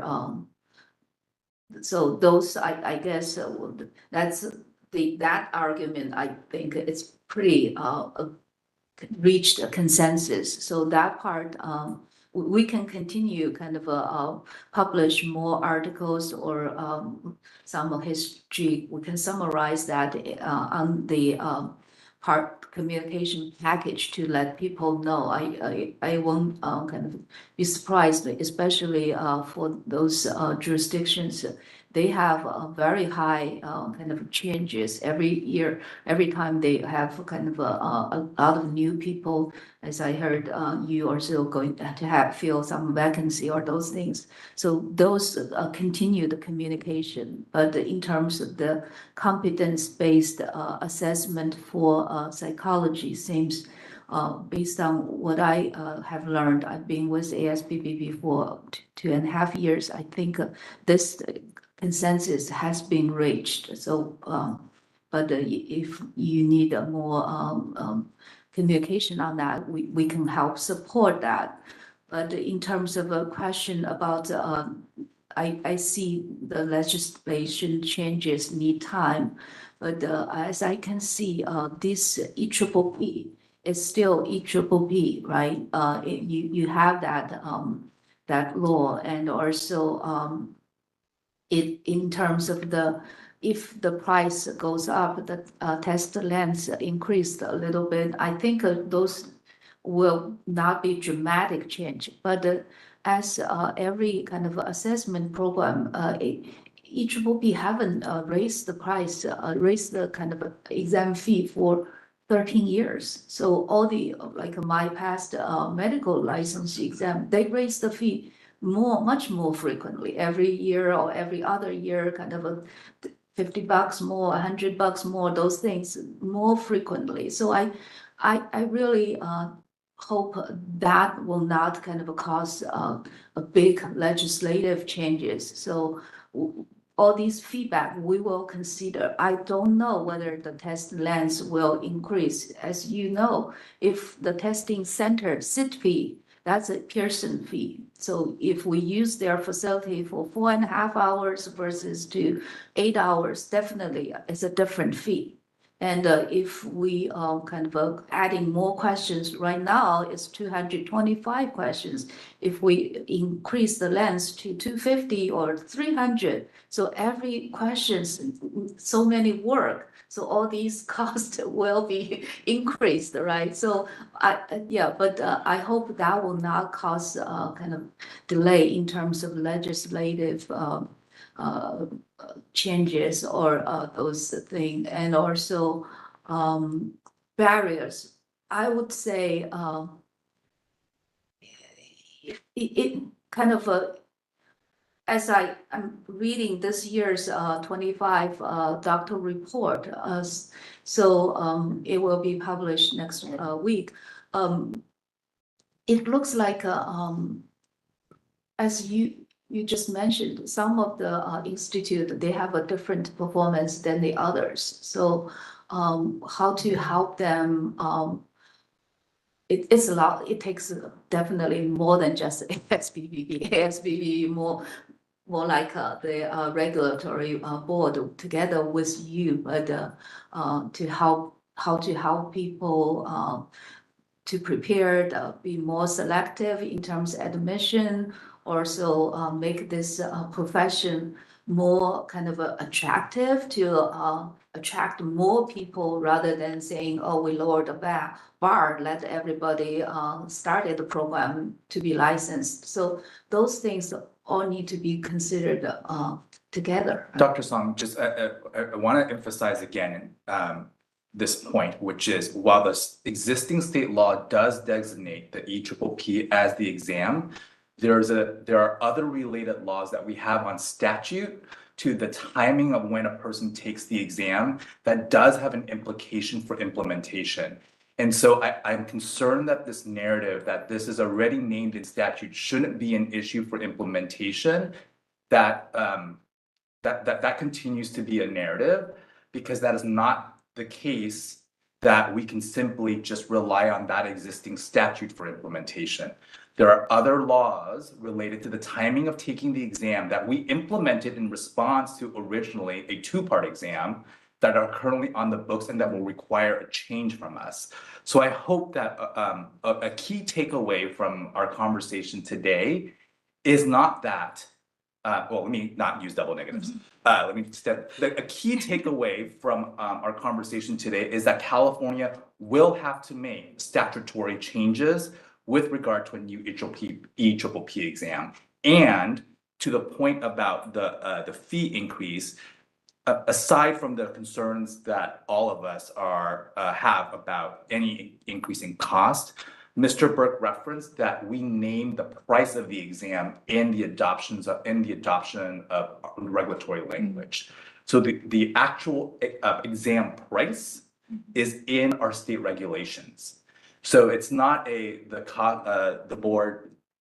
Mr. Burke, you'll be more eloquent than I am, but am I clear? Is my understanding that we say this exam costs X in our regulations? It doesn't say X, it's the cost of the exact, it says in our regulations that it's the cost of what it's basically whatever it's set as by, is it by ASPPB? So that regulation won't necessarily need to change, but there will have to be legislative changes related to this. And that's actually, even though regulations, they take longer and they're somewhat more of a pain, going to the legislature with this, because they're going to ask a lot of questions about, oh, this has changed. Why has this changed? What's the justification? You're a consumer protection agency. And yes, we will not be able to lean on, oh, well, they've made questions longer. They've added this component, therefore, it's more expensive now. So please pass this bill. And I just know that, having sat before them and gone to them to try and do things, that's the key. And in California, and I know in other jurisdictions as well, blue, red, whatever, anything which is considered making it harder, putting up more barriers than exist, it's a very hard sell.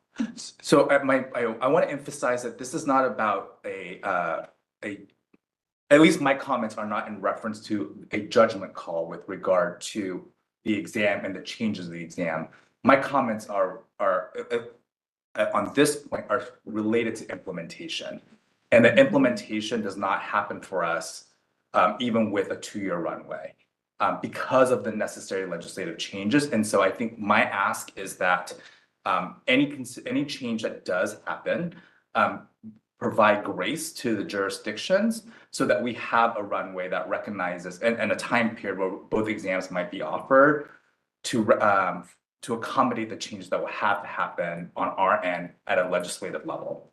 So that's my key point that I want to make and that on this issue. The second thing and I thought it'll be quick, but the second thing I just will say is that the question I have hopefully will be shorter. Another licensing body in the state has received a lot of attention for their use of artificial intelligence to generate exam questions. It has caused a lot of, I think, heartburn for students who have taken that exam. It has caused a lot of concerns from the state legislature about the exam. And so I'm curious to hear from you if any questions for this new exam or from our existing exam, if artificial intelligence has been used to generate the questions. Yeah, first, I really want to acknowledge, I will take this kind of a feedback about the legislative changes and the needs time back into the whole kind of ASPPB board especially, and appreciate that question. In terms of the AI use in the exam right now, not yet. All the questions are based on human experts to create, and also we are not anticipating using AI in the short term, because fortunately we do have enough items. So as you know, the AI kind of a mass production very quickly, but the quality may not be there. So, but for us, we do not have that need right now to use AI to have that mass production. But whether kind of as you know, AI become the buzzword. If we don't use any AI, people may feel, oh, we are so old-fashioned professional, those things. So I'm thinking, as the head of the exam team, I'm thinking maybe explore some AI in terms of saying identify kind of a questions we call the enemy items. If this question you answer it, that cue your answer to the next question. We try to kind of don't include too many enemy items. That kind of a because if you answer 225 questions, some questions cue each other, so you end up not answering those questions. So we call it enemy. Actually, it's a friend for students, right? So those are usually identified by exam committee saying, if you know the answer to this question, you automatically know question to the other question. So these are usually identified by human experts, subject matter experts, but the computer, like those large language model, they can use so kind of screen the similarity of the language, and they kind of help kind of saying these are possible enemy items. So we might explore the use of that in terms of AI, but not AI generated items and because we are in the process of kind of copyright every questions. For AI generated questions, the Copyright Office in Washington, D.C. right now haven't made their policy to copyright those questions. So that's all these reasons. We have enough questions. We don't need to use AI. We also are copywriting our questions. AI generated items may not be copyrighted, so we are not going to use AI generated items for EPPP in the coming years. So that's really helpful. Thank you for answering that question. I would ask, and I would hope the board would join me in that if there's any how ASPPB uses artificial intelligence for both test generation, which we know is not happening at the moment, or quality assurance, maybe it's a better term for what I think I've heard you say. I think we would like to be kept updated on that, and mainly because while it's not currently the environment we live in where people are saying, oh, if you don't use AI, you're not at the forefront. The environment we're currently here in California is that this other licensing body has received a lot of scrutiny for their use of that. And then going back to the first item, I know I've been using the microphone a lot, but I'm curious if it's helpful for this board to write a letter to ASPPB with concerns about our implementation with regard to the timeline and to express. I know this exchange has been extraordinarily helpful, and I'm so appreciative that you're going to bring back this exchange to the office. But if it's helpful for you to have written communication from us on this front, and if we need a board motion, I'm seeing our council saying we need a board motion. So I'm happy to move that the board communicate to ASPPB the needs of our jurisdiction with regard to an implementation timeline of 2027. Second, I'd like to add to the motion a justification on the use of AI, because we may get questions about that. I love that. All right, so we're going to communicate. Can we do that in one motion? Or okay, and I'm happy to take the friendly amendment from Dr. Cervantes to also add a letter about making sure that this jurisdiction is kept updated about the use of artificial intelligence with regard to test creation and test quality. Any other board comment? Go ahead. I just wanted to add, and this should be also on the letter, what Mr. Fu said about making sure that we are clear about the eligibility.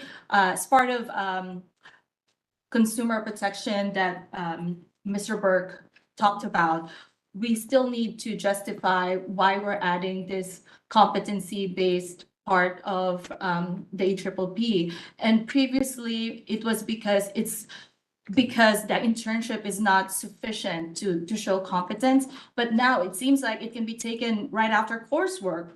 So it doesn't really, like, so you have all this competency information that you can just sit through this exam. So I think that's not very clear, and we need more clarity with regards eligibility to take this exam and in a timely manner, so we can put it as part of our implementation. That is like take into consideration consumer protection for California. So I'm happy to take that friendly amendment also from Dr. Kasuga to add. I disagree with the friendly. Oh, amendment, just so, kidding. Yeah. Well, it's riveting. Competency is essential to consumer protection. If you teach a medical student all sorts of scientific information about medicine, but you do not have a way of them demonstrating they are competent to actually perform medical procedures. It's not about competency. What I'm talking about is with regards, if this is measuring competency. That issue is going to get resolved, I think. First, we have to see what ASPPB recommends, correct? Yes. So I think we can't get ahead of ourselves and say, oh, now you put us in a position where we're asking people to take a competence exam before they're competent. We don't know how this is going to play out. So I don't think we should over anticipate. And I appreciate the concern you're raising, because as the law stands right now, that's the way it would be. But I want to go back to the core issue of competency. Healthcare and consumer law in the area of healthcare has moved increasingly toward a demonstration of competency. That's why we changed the continuing education model. Mm-hmm. It's continuing professional development. It's not just about people sitting around taking CE courses, paying attention or not paying attention. It's pretty variable in those rooms, as I've seen before, as I'm sure you have. Some people are in the back doing other stuff with their computers. But we always had a tradition of competency evaluation in California. We did that through the process of the oral examination, which predates when you went to graduate school. And actually, I was one of the first people to get licensed after they dropped it. But the reality was that was one way they tried to get people to demonstrate that they could actually take that knowledge and apply it to circumstances to demonstrate that people were competent. Unfortunately, that kind of testing was found to be too subjective, and there were too many lawsuits that resulted from. And since the board does not have unlimited money, we could not defend the continuation of that. And frankly, scientifically, it wasn't supported. Understandably. Yeah. This is a very different way, I think, to get to the fact that people can take that knowledge and actually apply it to situations. Yeah. So I think as a matter of consumer protection, it's very important that there be a competency exam, some portion of the exam be dedicated to the competency of the individuals. So I don't think we want to get lost in the weeds here. The whole field, not just psychology, but healthcare in general, is moving toward competency measures. Medical schools are going back to hands-on training in the context of their medical school classes, because they've realized that they're sending a whole bunch of people that know a whole bunch of stuff out there, but don't have the actual skills to engage people and to determine what's going on. So I think it's really important that we not start to send a message that competency is not important, because as a consumer protection board, competency is incredibly important. Yeah, quite the contrary too. That this actually what I'm trying to highlight is like we got into this situation because we really are looking for better ways to measure competency. And the reason why I mentioned the whole internship thing and like training supervisor like review is that we're moving from that to somewhere else. That's the historical background of the EPPB Part 2, right? That's how it all started. And we're moving towards trying to make sure that we're trying to measure competency in our licensee in a way that is like improved from past practices. And we just want to make sure that that's not lost if like we're having this 2-part exam that can be taken after coursework, which, doesn't make sense to me. So if I can just bring it back to the motion real quickly. I say restate the motion I'm and happy to include all the parts. I will. Okay, But on this point, Dr. Kusuga, I hear implementation is a fairly broad word, and I think what you've just brought up around eligibility, it makes absolute sense, especially what you've said about existing state law. I will, if you're comfortable with it, the implementation word is inclusive, I think, of some of these questions around eligibility and timing. I think what I'm hearing is not that we explicitly say this is when it should happen, but that any considerations around implementation should also take into account any decisions made about the timing of when a person should take the exam. Does that accurate? Would you be comfortable if we articulate it that way? Yeah, I just wanted to make sure that focus is on consumer protection when it comes to competency and the timing of it all. Absolutely. And I think what you can do is use it as an example of one of the changes we would need to make statutorily. Perfect. So I think it fits in nicely in that way. So I will restate the motion because it's I've forgotten what the motion is. Yeah, so the motion is for the board to communicate to ASPB about the implementation needs associated with an integrated EPPP and the role of artificial intelligence in test creation and quality assurance, quality control, quality assurance and control. / control, there you go. And to delegate to the executive officer and to the board president any changes unnecessary for the delivery of this letter. We need a second. Who might want to be involved in drafting the letter, since he's so articulately. delegated it to the board president. Dr. Harp Sheets has seconded the motion. So I'm going to open this up for public comment. I know there's a lot of fidgeting. This is the longest we've gone in a while, so. Well, we're in the middle of a motion, so I would like to open this up. So Dr. Winkleman, I see you coming. You can't vote on it then.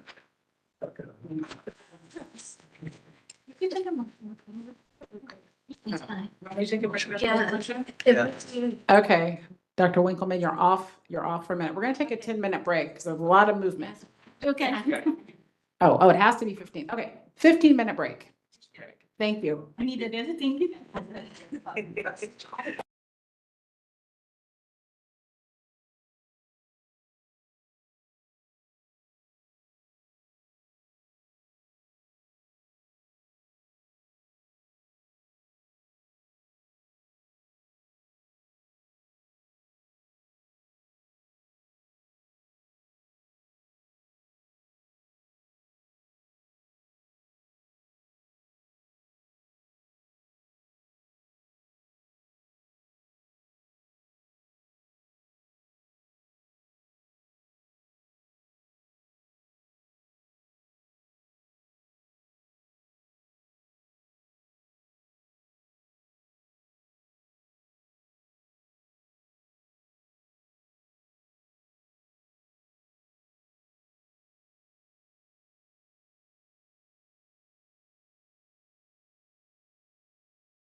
Hello, everyone. We're going to jump back in.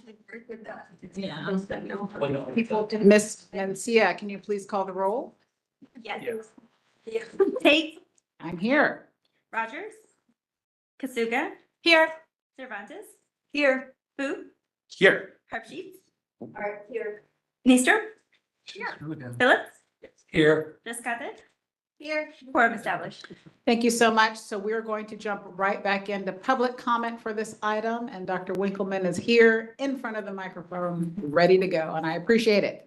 So go ahead. Hello, Dr. Elizabeth Winkleman with the California Psychological Association. I wanted to say thank you about several things. To start out, I want to thank you, Dr. Song, for your presentation. It included a lot of very helpful and good information. I also want to thank you and the ASPPB for responding to previous stakeholder input, including from the California Psychological Association, opposing the two separate tests and integrating this into one single EPPP. And it was really because the substantial and we felt unnecessary burden that this would pose on applicants. As you know, and as everyone in this room knows, it's an incredibly difficult, long, and burdensome process already to become a psychologist, and it's very rigorous. And we want to avoid any additional length or burden into that licensing timeframe, becoming licensed.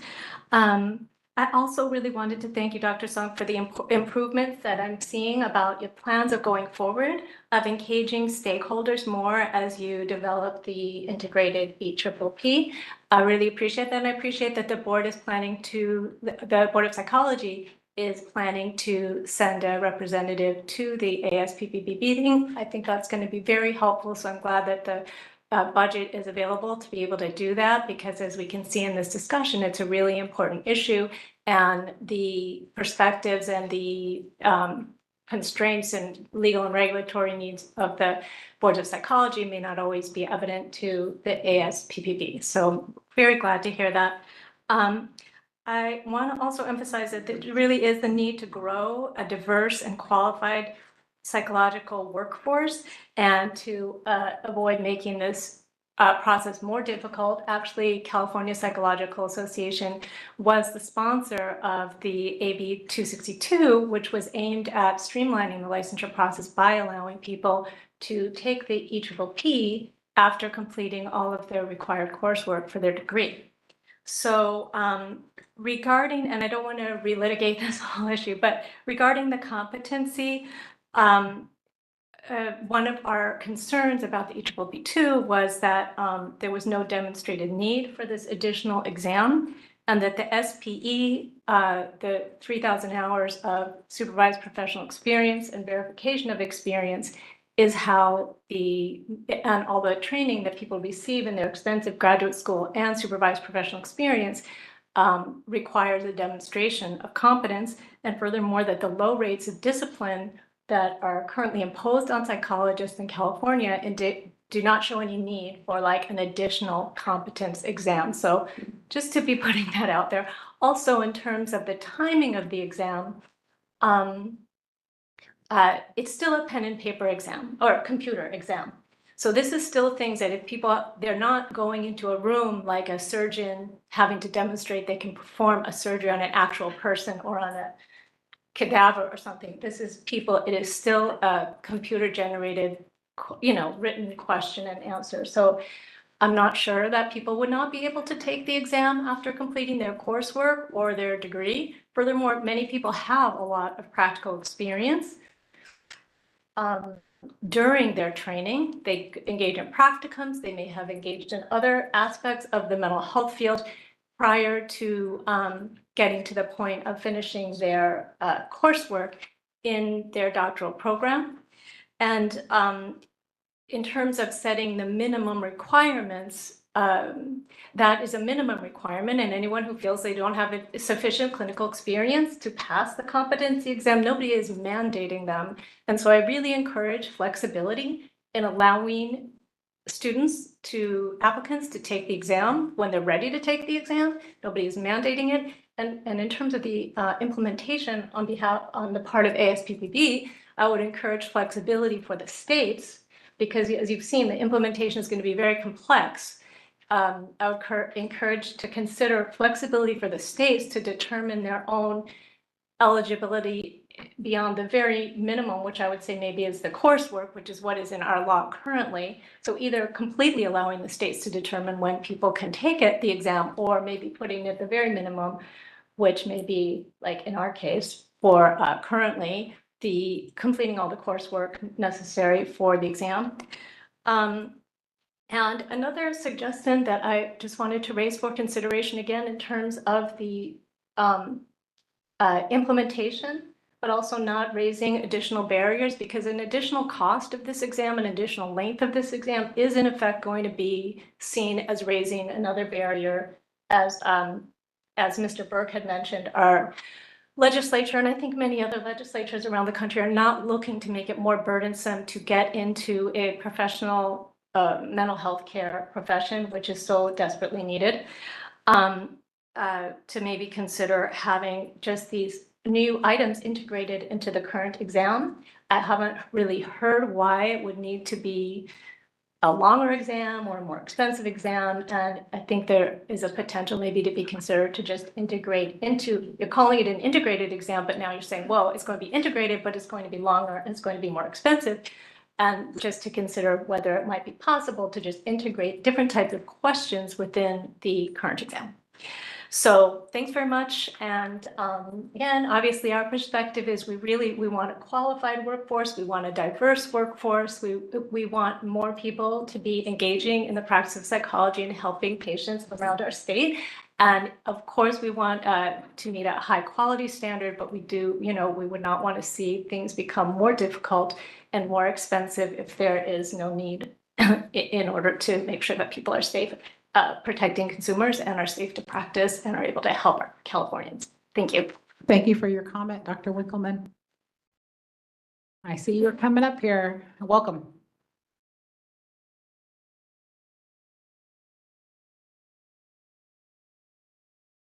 I'm Janet Farrell. I'm from the Before you start, I apologize. The comment period is for 3 minutes. We went a little long on that one because nobody was timing. So I'll be timing and I'll give you a 30-second warning, okay? All right. Thank you. Okay, I'm Janet Farrell from the San Diego Psychological Association.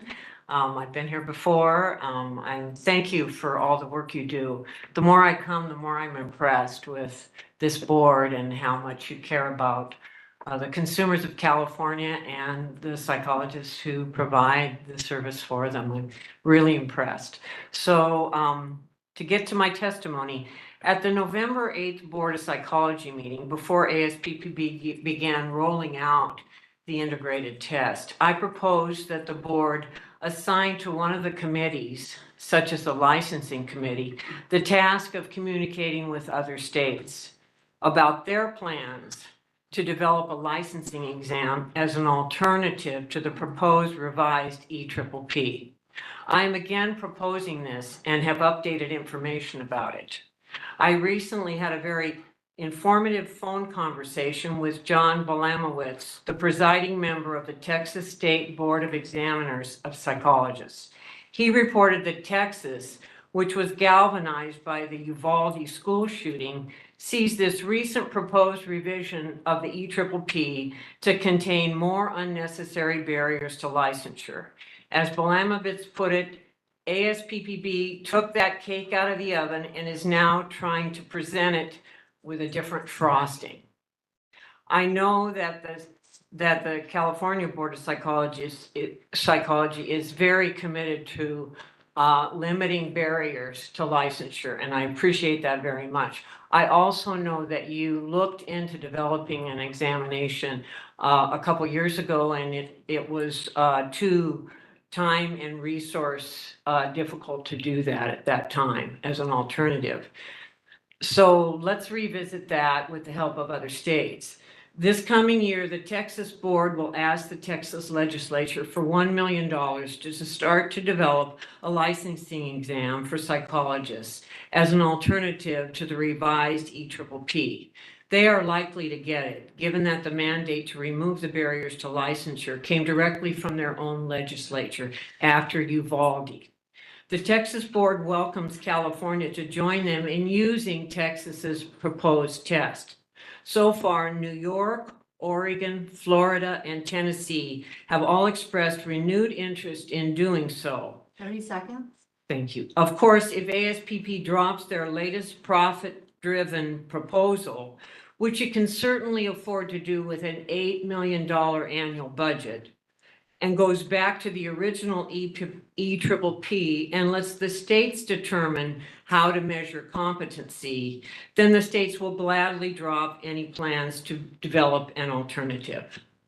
I am asking that you, the Board of Psychology in California, communicate with other states like Texas about their plans to develop an alternative exam for California psychology licensure. Thank you, Dr. Farrell. And just to let you know, our executive officer has been in contact with Texas. So thank you. Oh, great. Any other public comment for this agenda item? Come forward, please. And again, just a reminder on the 3-minute, and you'll be given a 30-second. Thank you so much. Thank you, and thank you, everyone. It has been a pleasure to be here. I'm a newly licensed clinician. I will have been licensed for a full year in August. Congratulations. So it's a pleasure to be my first one of these. I just wanted to express some serious concerns that I have about the comments related to integrating AI into any potential future EPPP exam in terms of any implementation, in terms of the generation of test questions, or in terms of whatever other implementation it might have that would actually affect the language or the construction of the exam itself. We're already seeing some pretty significant problems with the implementation of AI in other licensing capacities in terms of the effects on the AI exam fiasco with regards to the state board for the bar exam. We're seeing some pretty significant problems in terms of course, lawsuits and other settlements with regards to that. I also believe that AI would probably exacerbate existing problems that already are in a matter of racial and gender inequality in terms of exam construction, and that as we see that implementation, I expect that AI would probably exacerbate those effects, especially if there is if it's something that is being integrated, especially with what sounds like is regards to copyright material, the ability, it sounds like this is already something that they have discussed implementing, and the main reason that they haven't done that already is because of their inability to copyright those said test questions and be able to make a profit from the exams because of their ability to copyright those kinds of exam questions. I think that it would exacerbate those barriers in terms of already existing problems in terms of how test construction and pre-existing concerns about racial and gender inequality would be a concern to be implemented. So just to keep my comments constrained, especially with regards to the implementation of AI and this kind of future exam construction, I think that's something that this board should take very seriously with regards to the burden of proof on the people who are advocating on behalf of using that technology, not just so that we can see what the effects of it might be in 30 terms seconds. of, thank you, in terms of what, exacerbation of existing bias and other concerns that we have with regards to creating a diverse and multicultural, multifaceted field. And then I also just would like to say that I appreciate the passion everyone is bringing to this conversation. It has been, I expected this to be a much more dull meeting, so thank you, everyone. Thank you. Thank you for your comment, and congratulations again on being newly licensed. And we try very hard not to be dull. We're a fun group. Any other public comment on this item? Thank you. I'll bring this back to the board. And Ms. Mencia, can you please call the roll? Yes. Tate? Aye. Rogers? Kasuga? Aye. Cervantes? Aye. Fu? Dull, I mean, aye. Parksheet. Oh. Nystrom. Aye. Phillips. Aye. Rescate. Aye. Thank you. The motion carries. Thank you so much. And we are going to jump to item number 18 because as Ms. Mencia has pointed out to me, they are related. So this is the discussion and possible action of proposed changes to language and licensure application forms related to AB 282. Yes, so with the discussion that we just had on implementation on eligibility for the examination of the EPPP. So Assembly Bill 282 was passed in 2023, signed into law by Governor Newsom. The bill amends section 2914 of the Business and Professions Code, modifying the examination eligibility process for psychologist licensure in California. So under existing law, applicants must pass both the examination for the EPPP, or examination for professional practice in psychology, and the California Psychology Laws and Ethics examination, the complete, with eligibility criteria and examination procedures defined in regulation. AB 282 permits applicants who have completed all academic coursework for a qualifying doctoral degree, excluding internship and dissertation requirements, to sit for the EPPP and the CPLEE, or both. The bill also directs the Board of Psychology to establish a process for verifying any additional eligibility requirements imposed by the national examination and entities beyond academic coursework.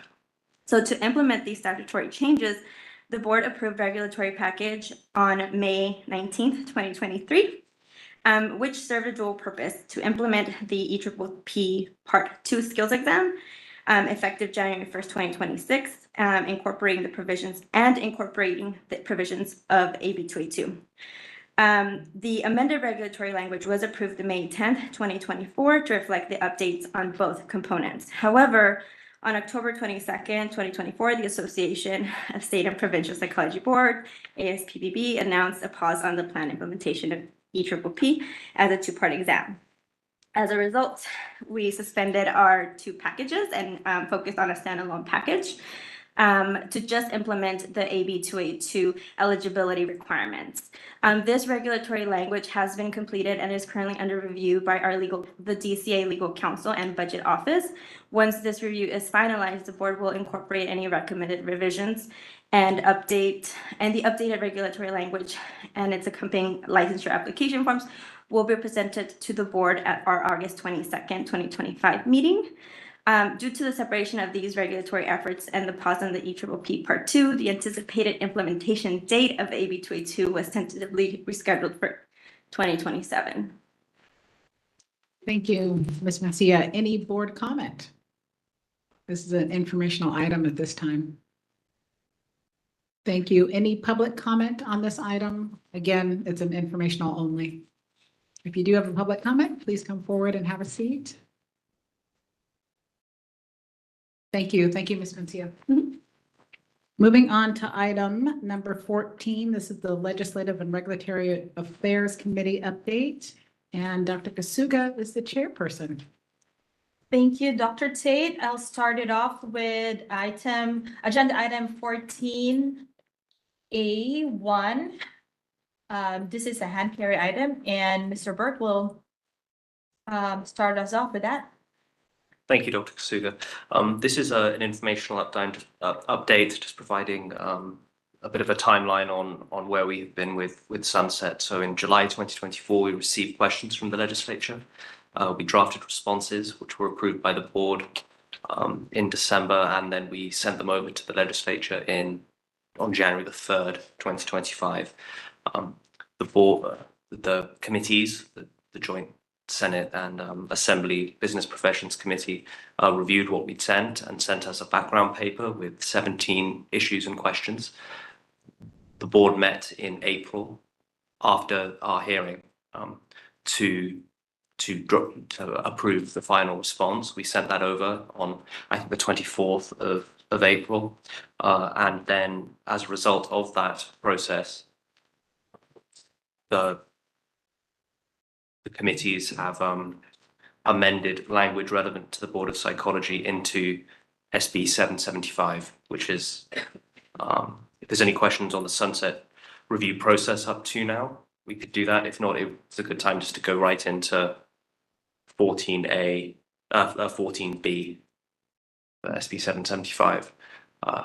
Jackie, I know you've been doing the analysis on that. Do you want to take it from here? Thank you. Yep, I can take it from here. Okay, so with Senate Bill 775, introduced by Senator Angelique Ashby on February 21st, 2025.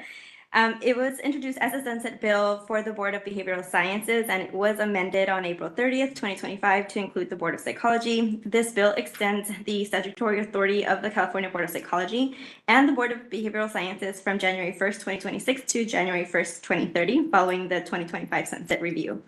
SB 775 incorporates several of the new issues raised in the Board of Psychology's 2025 sunset review report. Included in the bill are the reinstatement of the $25 fee for supervisor changes, expansion of qualifying academic disciplines for psychological testing technicians to fields like neuroscience, cognitive science, and behavioral science, and updates to enforcement provisions. However, not included in the bill are psychotherapist client privilege exception for investigations, clarifying foreign degree qualifications, aligning professional corporation provisions with the Moscone-Knox Act, and making technical updates related to the research psychoanalysts. Since the bill is still early in the legislative process, there remains the opportunity for additional amendments to incorporate the board's remaining requests that were raised in the Board of Psychology's 2025 Sunset Review Report. The board staff recommends that we take a position of support for SB 775, but request that we include amendments submitted in the sunset report that have not been included. Thank you, Ms. Mancia. Do we get like a motion? I'll make a motion to support the legislation if amended. I'll second that. Okay, it's been moved by Dr. Phillips and seconded by Dr. Tate. Any discussion? Seeing no board discussion, can we get like a public discussion?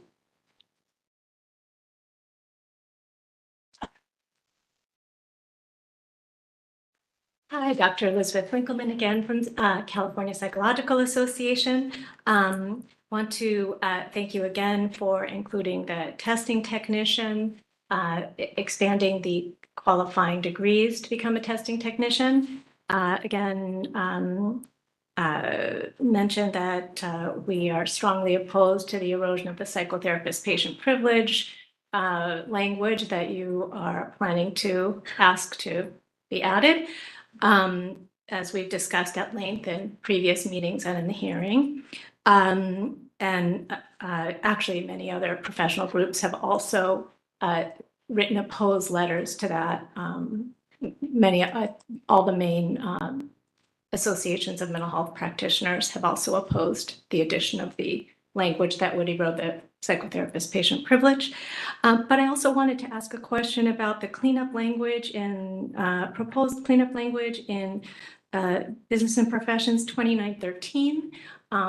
Again, I've raised this at previous meetings, but in the current draft, I think I still saw that there is a reference to preliminary doctoral exams as one, and it's in 2913.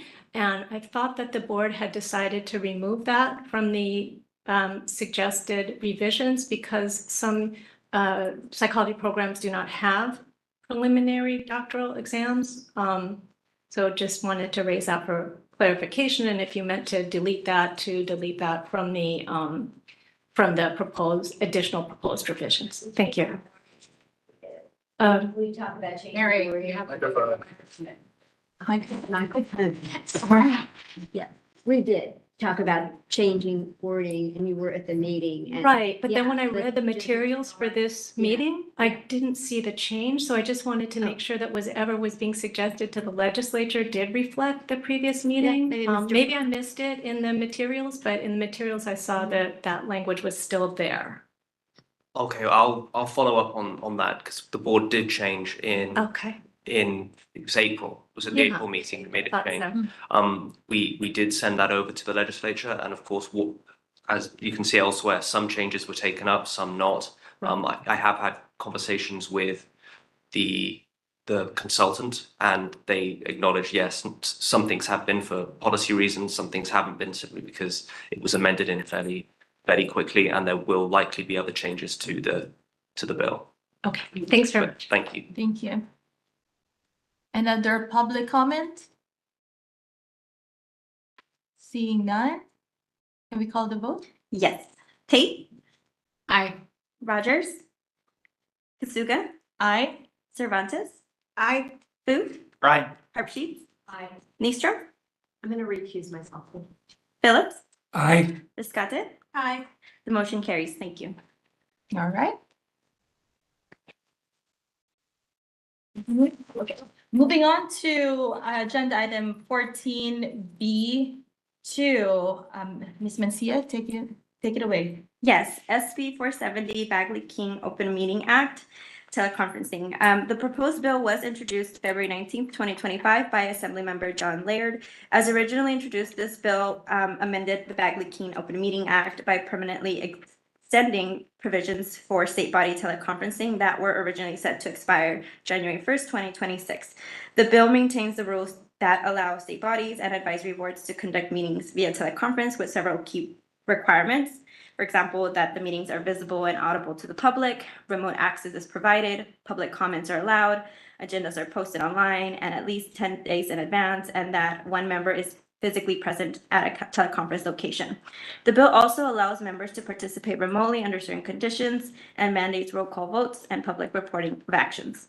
Members are required to appear on camera during open meetings.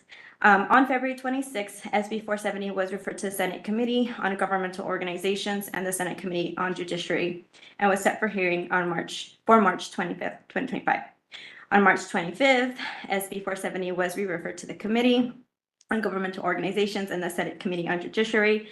On March 27th, it was set for hearing for April 8th. On April 10th, the bill was amended to extend the repeal date from January 1st, 2026 to January 1st, 2030. And as of that date, the provisions will remain permanent.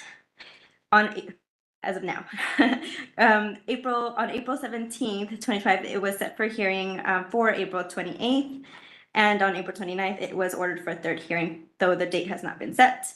The board staff recommends that the board take a support position on SB 470. Any motions? I'm happy to make the motion to take a support position on SB 470. Thank you. Any second? I'll second. Thank you. It's been moved by Dr. Tate and second by Dr. Cervantes. Any board discussion? Seeing none, any public discussion, comments? None. Can we call the vote, please? Yes. Tate, Aye. Rogers, Kasuga, Aye. Cervantes, Aye. Fu, Aye. Harpsheets, Aye. Nistra, Recuse. Phillips, Aye. Rescate. Aye. Thank you. The motion carries.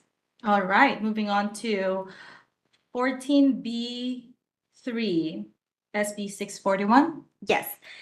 Department of Consumer Affairs and Department of Real Estate, States of Emergency, Waivers and Exemptions. This bill was introduced on February 20, 2025 by Senator Angelique Ashby. This bill expands upon Governor Newsom's Executive Order N-1525, which was issued on January 29, 2025 in response to Southern California's state of emergency. Executive Order N-1525 postpones for 1 year the license renewal fees for Department of Consumer Affairs license fees that expire between January 1st, 2025 and June 30th, 2025, and whose residential or business address is within the impacted areas. The bill grants the Department of Real Estate and the boards under the Department of Consumer Affairs the authority to waive licensing fees, duplicate fees, examination fees, and continuing education requirements for applicants and licensees affected by a declared federal, state, or local emergency, or whose home or business is in a disaster area. The authority has no repeal date. The bill will also require all applicants and licensees to provide an email address to their respective boards or departments. The bill also prohibits contractors, licensees under the contract state license law from engaging in private debris removal unless they meet certain qualifications. Additionally, it would require the real estate commissioner to identify unlawful fraudulent practices during the state of emergency and provide public notice. On March 5th, 2025, SB 641 was referred to the Committee on Business and Professions and Economic Development and the Committee on Public Safety. On March 18th, it was set for hearing for April 7th. On April 9th, it was amended. However, the amendments were minor and was set for hearing for May 12th. The board staff recommends the board take a position of support for SB 641.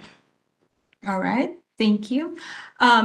Before we take a motion, a possible motion, I have a question with regards how many people so far have been affected by the emergency with regards like licensure renewal.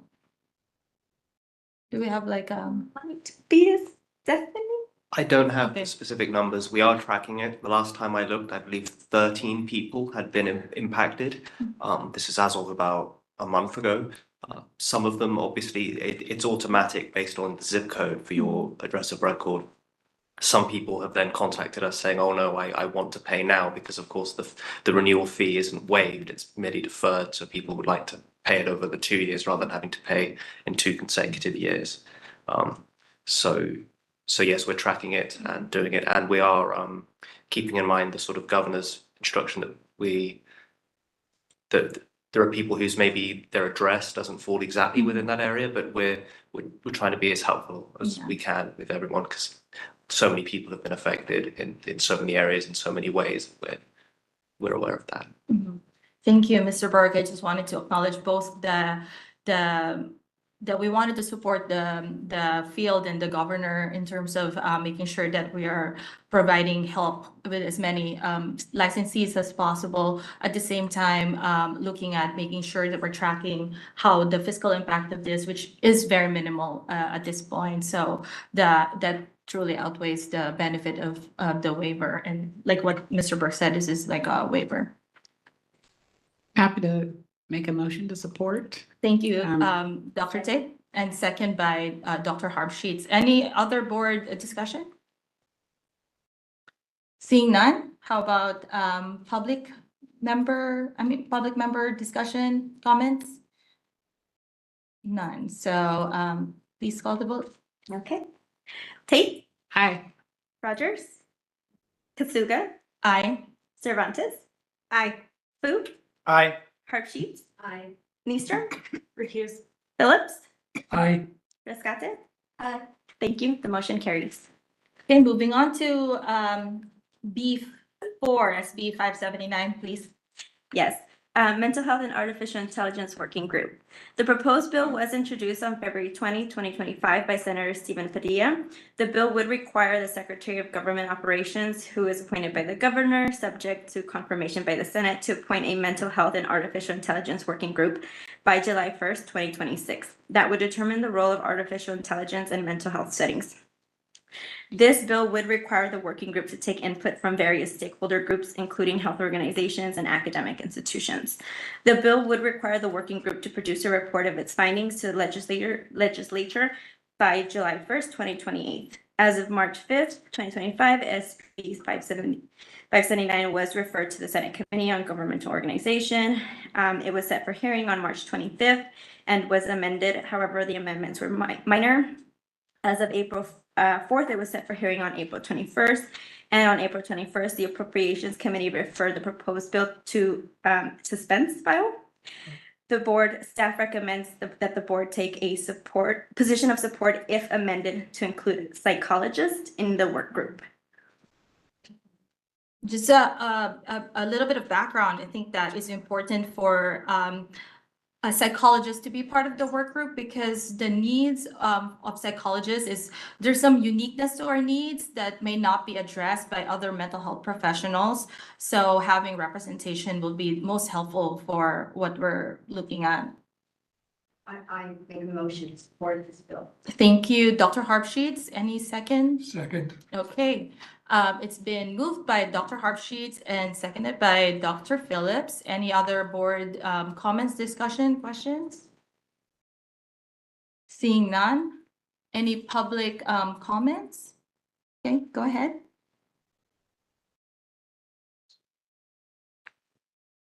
Yeah, it's afternoon now. Okay. Good afternoon, Tyler Rindy, on behalf of the California Psychological Association. We're one of the co-sponsors on SB 579 with the California Association of Marriage and Family Therapists. Just want to thank the board for consideration of the bill. And if the motion carries, we're happy to bring the discussion up with the author's office of including a psychologist and one of the named behavioral health professionals. So thank you again for consideration and, hope the motion. Thank you.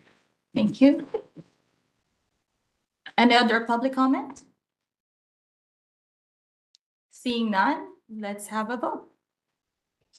Tate, Aye. Rogers, Kasuga, Aye. Cervantes. Aye. Fu, Aye. Harpsheets, Aye. Nystrom, Recuse. Phillips, Aye. Rescate. Aye. Thank you. The motion carries. All right. We need to go back to SB 641 and ask if there was any public comment. We went right to the vote. Oh, It's, if there is public comment, we can revote, but if there's no public comment, we can just move on. okay. Any public comment on SB 641, Ashby?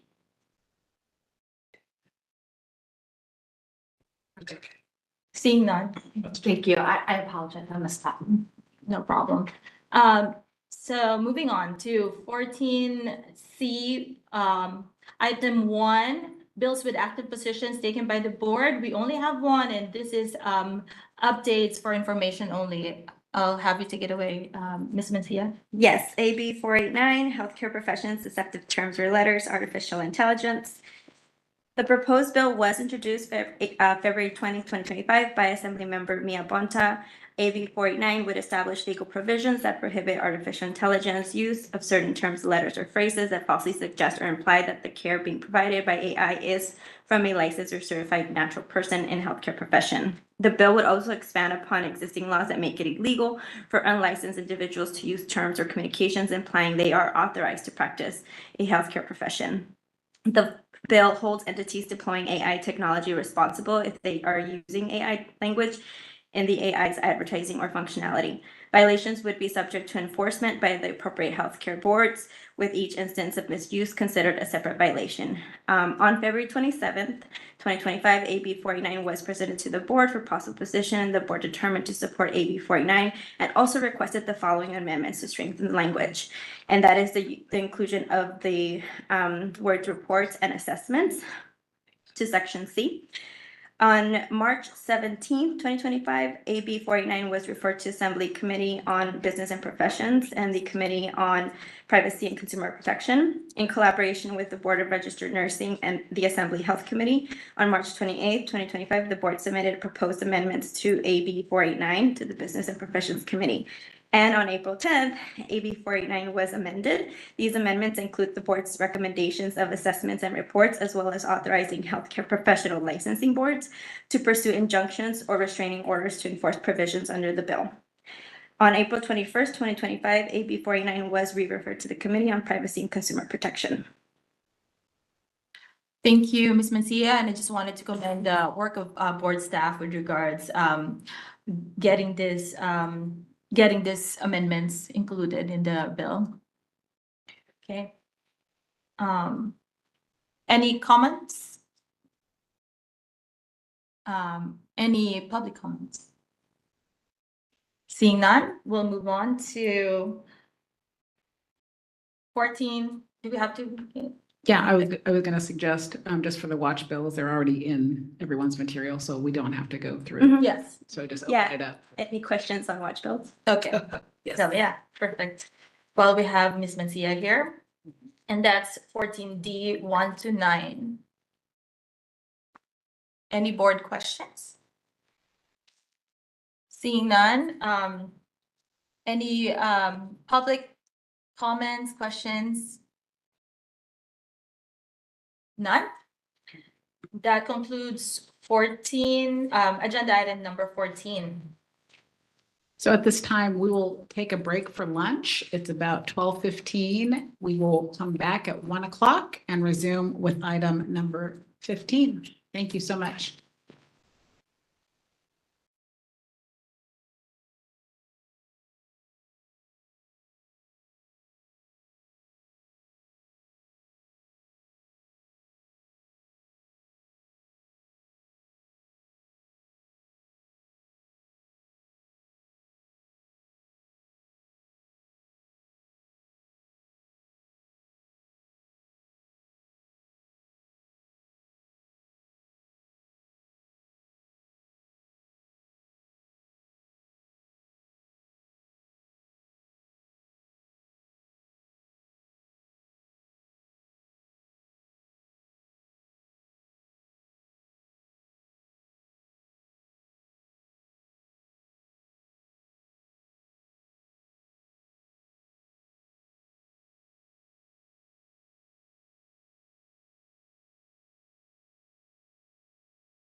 Hello, welcome back.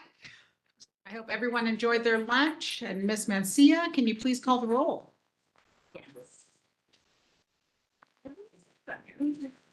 Bringing up mine. Okay, Tate, Here. Rogers, Kasuga. Here. Cervantes. Here. Booth, Here. Harpsheet. Here. Nystrom. Here. Phillips. Here. Rescott.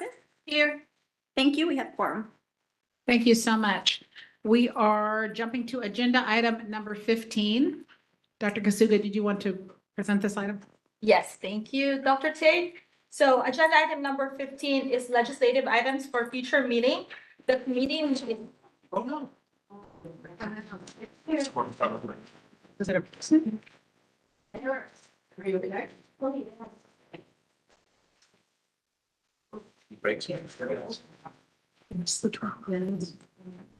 Let's break for a few moments, please.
Yes. Okay.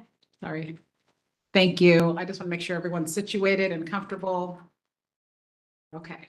Thanks again. Dr. Kasuga, sorry for interrupting. No problem. So agenda item number 15, legislative items for future meeting. The board may discuss other items of legislation in sufficient detail to determine whether such items should be on a future committee or board meeting agenda and or whether to hold a special meeting of the committee or board to discuss such items pursuant to Government Code Section 11125.4. So any legislative items for future meeting from the board? Seeing none, how about the public? Any legislative items for future meeting? Moving on, seeing none. 16? Public comment, please. Or did you already? Oh, I'm sorry. No problem. You're on it. I'm not. Go ahead. Okay, so moving on to agenda item number 16, regulatory update, review and potential consideration of additional changes. And I have Ms. Mancia here. So for the regulatory updates, there aren't any updates on any of the items, but if anyone has any questions on any of the items here from A to G, please let us know. Anyone from the board? Seeing none, any public comments on regulatory items A to G? And this, the updates are all available on the materials. Okay, seeing none, that concludes my agenda item. Thank you, Dr. Kasuga. Agenda item number 17. This is the consideration and possible action on ASBPB Norma P. Simon Regulatory Service Award nomination. Dr. Phillips, please.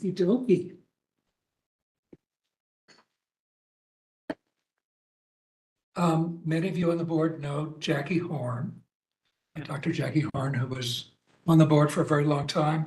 She actually spent 2 stints on the board, one several years ago where she was president of the board, and more recently, 2 terms where she was chair of the licensing committee and basically spearheaded the pathways to licensure. Dr. Horn has been very active in ASPPB, which is the estate, for those that don't know the pseudonym, it's the Association of State and Provincial Psychology Boards. It's kind of the national, well, it's the American and Canadian organization for all of the psychology boards. I became aware that there was an award that was available for contribution to ASPPB. Dr. Horn was involved with them for a very long time. She also served as a liaison to this board relative to developments with ASPPB and as a resource to answer questions after she left the board.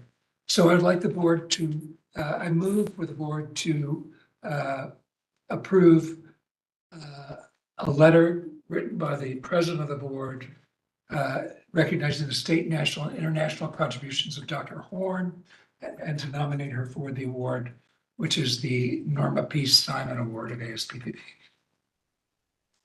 Second. Are there any questions or comments from board members? Are there any public comment? Well, this one fails. Ms. Mancia? Yes. Tate, Aye. Rogers, Kasuga, Recuse. Cervantes. Aye. Booth, Aye. Herbsheet, Aye. Nystrom, Aye. Phillips, Aye. Rescate. Aye. The motion carries.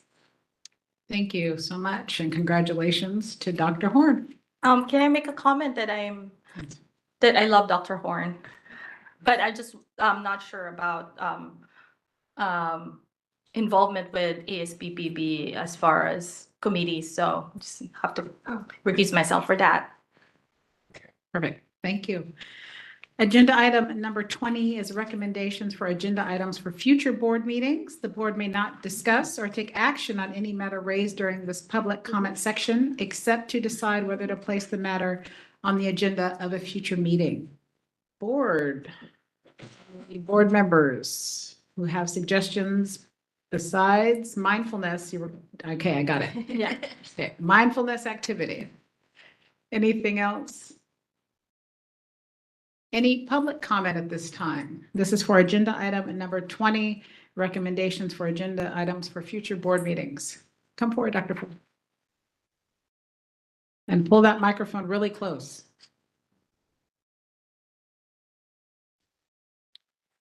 I would like to request that, that the executive officer communicate with us at a future board meeting about his interactions with the with the presiding officer or whoever it is. I don't think it's the presiding officer. I think that would be the person in your role.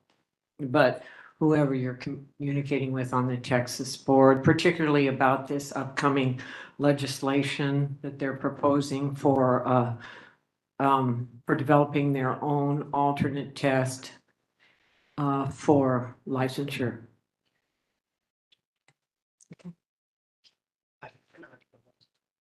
Thank you. Perfect. We'll get that update on a future meeting. Dr. Tate, I am not sure if this is already on the agenda or just clarifying that it's going to happen.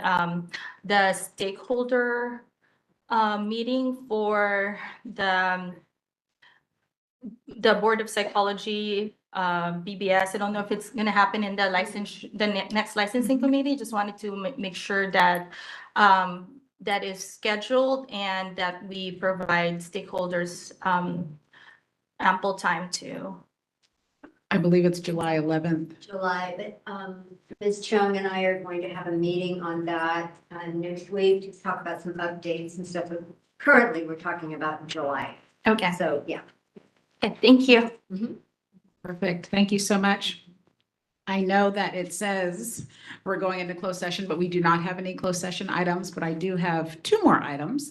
before we end today. And the first one is, I don't know if many of the group knows this, but today is Dr. Stephen Phillips' last meeting with the Board of Psychology. And so I wanted to give a moment to the board members and even the public to make comments or would you like comments? Just drink your Diet Coke. And we also have a resolution for you. And maybe I should start with the resolution. Yes. Yes. That would be so nice.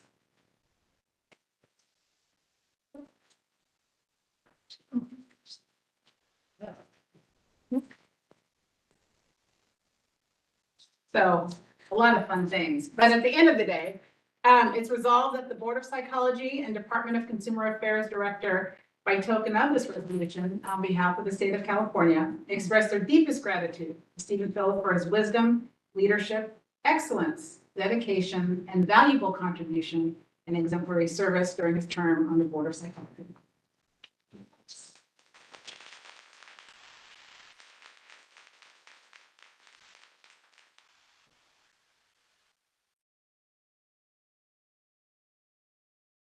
So before I open it to the board, I'm going to take the I love a microphone. So just briefly, Dr. Phillips was the first person to call me when he was president to congratulate me on getting on the board. And it was an amazing call because I was so excited to be on the board. I didn't know what to expect. And he was gracious, kind. I came on the board with Dr. Harb Sheets, and Dr. Harb Sheets and I, we didn't know, we ruffled some feathers in the first meeting, and we didn't know it, but we learned really quick. Under the, as the resolution says, under your wisdom and your leadership. And you've been an amazing, amazing mentor and a good friend. And so I'm going to miss you, but I'm still going to keep calling you. So thank you. So anyone else, I'm opening it to the board. Steve, you've been such a Microphone. rude. Microphone. Oh, my God. Yeah. Oh, yeah. Well, I get it. I know, and then it doesn't even go off. I'm trying to keep it away. You But need it. no, but yeah, just want to thank you for being such a leader and also encouraging me to apply to the board. But we met at the CPA Ethics Committee. That's how we originally met. And but what a leader. And I really have always appreciated your guidance and your leadership. So thoughtful and so knowledgeable. Thank you. Thank you. Dr. Phillips, as a public member, I've learned a great deal from you, and I appreciate your contribution to psychology and consumer protection and all of your years of service. Thank you. Dr. Phillips, as someone aptly noted today, it's never dull on the Board of Psychology. People come in with an expectation that will go on and on and on, and we do just go on and on and on. But we do so with humor, and a lot of it because of the way you have led and the way you continue to lead. And I will echo all the other comments made by folks who've gone before me and just speak to the care at which you've taken new members of the board. When, as a public member, I was new to the board. You were the first person to call me as well. And you demonstrated such a desire to build a positive culture on the board and collegiality that made sure that all of us felt welcomed. And also added levity in the most difficult decisions we've had to make as well. So thank you so much for your leadership and appreciate it. I'm already doing the waterworks here. I love Dr. Phillips, and when I share everyone's experience about being welcomed as a new board member. It's even before. I was like an early career psychologist, just renewed it once, scared of the board, and I was offered to maybe apply for a board position, but I was like, I don't know if I'm, even, ready for such a role. And they said, well, we'll have Dr. Phillips call you. And he was the most welcoming. He really like, I really enjoyed like talking to him, and I was like, well, you know, I think I'll be fine. And he told me that like, yeah, we like these things. It's not for everybody, you know. Other people find it boring, but I love it. And I like the same things, you know, regulatory and like, you know, consumer protection stuff. I always feel like you are always looking at listening to different perspectives, and sometimes I'm not as articulate at voicing, you know, what I'm trying to say, and sometimes you would say what I'm trying to say better than me, but you somehow always get me, and I always appreciate that you try to always listen, and yeah, you've always been here since I started the board, like, you know, I guess since 2017, and I'm gonna miss you terribly, but like we were so lucky to have you all this time. Yeah, thank you so much. Echo the same thing as everyone else. Thank you for your leadership. Thank you for your passion, very passionate speeches. It, and that passion, it helped understand a lot of, as a public member, so it helped me understand a lot of the drive that the board has and the importance. I mean, I always understood the importance of mental health, but hearing you kind of like describe the different things and how reflecting on like why this is important, why that's important, it made a big difference in how I view things and how I vote sometimes. So thank you for your wisdom and also just making me laugh. And the Diet Coke you left in my car that day. Thank you. Oh my gosh, Dr. Phillips, I will miss you on this board tremendously. Your analysis of issues, your ability to explain it for us who are public members and the public who joins us to understand the nuance of how things became policy and why they are the way they are. I've learned so much from you. I will miss you tremendously. Like others, I thought I was special, but like others, when I first joined the board, you were also the first person that I talked to, and I asked you about committees, and you explained it to me, and I felt a little bit insecure not being a practitioner. Was I going to understand this? You put me at ease, and you helped me understand the practice, the profession, and our responsibility as a board. Thank you. Thank you for serving on this board, for enhancing all of our experience serving on a regulatory body, and for bringing it every single time. Thank you. And the fashion too, bringing the fashion and the wit and all that. The whole package. Yeah. Mr. Burke and staff, please. Yes, just wanted to say thank you so much. I started with the board in 2014. Dr. Phillips was on the board, and I actually started as the LEDGE regulatory analyst, the role now held by Jackie Matsier. And even then, you were very welcoming. When I was a new state worker, I didn't know anything, and you were very helpful when we went to board meetings. You were always so approachable with staff. You'd laugh and joke with us. That made us feel very good and comfortable. And just thank you for the sheer amount of work you put in to being a board member. So much that goes on sort of behind the scenes where we're drafting legislative language, proposed regulatory text. Dr. Phillips is always so immeasurably helpful. He's always willing to respond to emails. You often, you'll get a very detailed, very helpful response, usually around 1, 2 a.m. Over the weekend, and it's always helpful. So much of the really heavy work that the board has done over the last decade, Dr. Phillips, your fingerprints have been all over it. So thank you so much, and you're going to be tremendously missed. But this is a warning, not a threat. We are going to still reach out to you. If you need something wordsmithed or we need help with research psychoanalysts or something like that. So thank you very much. We're an evaluator. Any other staff members like to come forward? Any public members like to come forward with a comment or two? Oh, Dr. Song.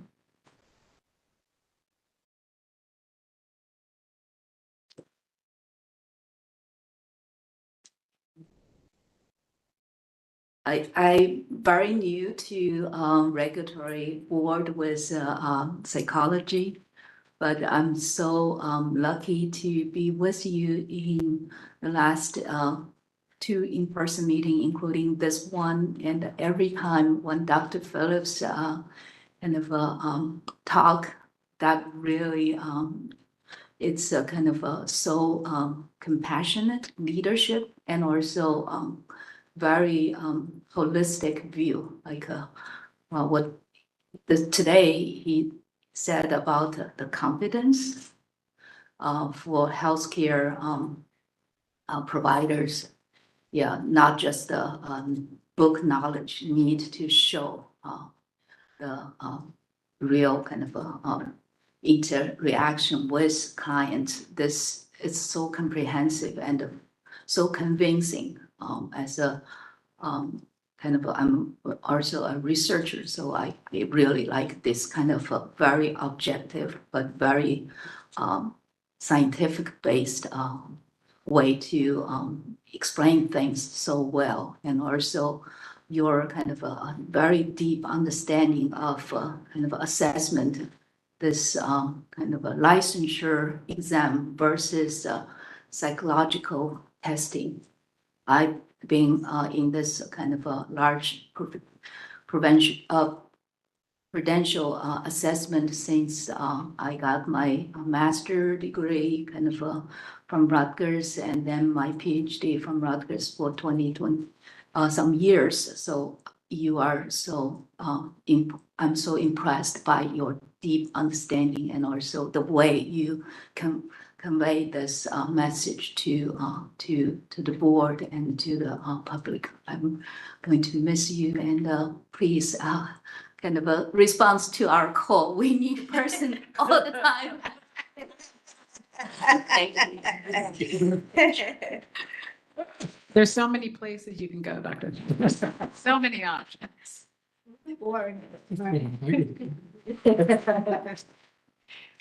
CPA has some governance positions available too. I've been there before. Anyway, I just wanted to thank you, Dr. Phillips. First of all, with the I love your laugh. You're so much fun and funny. And Mr. Fu, I also have to call you both out for the fashion level of the but seriously, really appreciate your incredible hard work, insightful analyses that you brought to all the discussions at the board. I started coming to these board meetings regularly in 2016, so you've really been a part of my experience. And as you said, it's not for everyone, but I'm like you. I'm like, this is just so interesting. So it's been fun to have the opportunity to have your analysis and hard work contribute to the work of this board and psychology and protecting consumers. So thanks very much. Thank you. Any other comments? Okay, Dr. Phillips. I think I have to respond. I have to get the last word. But it's been such a privilege to be on the board and to share time with all of you and your predecessors on the board. It's been a really remarkable experience. I made the decision to apply for the board after I survived cancer. And I thought, I've always been interested in what the board does, which people find very puzzling. I remember the former CEO of CPA said, "You think it's interesting?"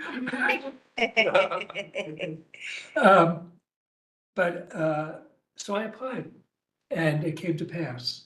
And it's been, one of the greatest professional experiences I could possibly have, particularly just the people I've gotten to know, not only board members, but staff members, licensees that we come across in time.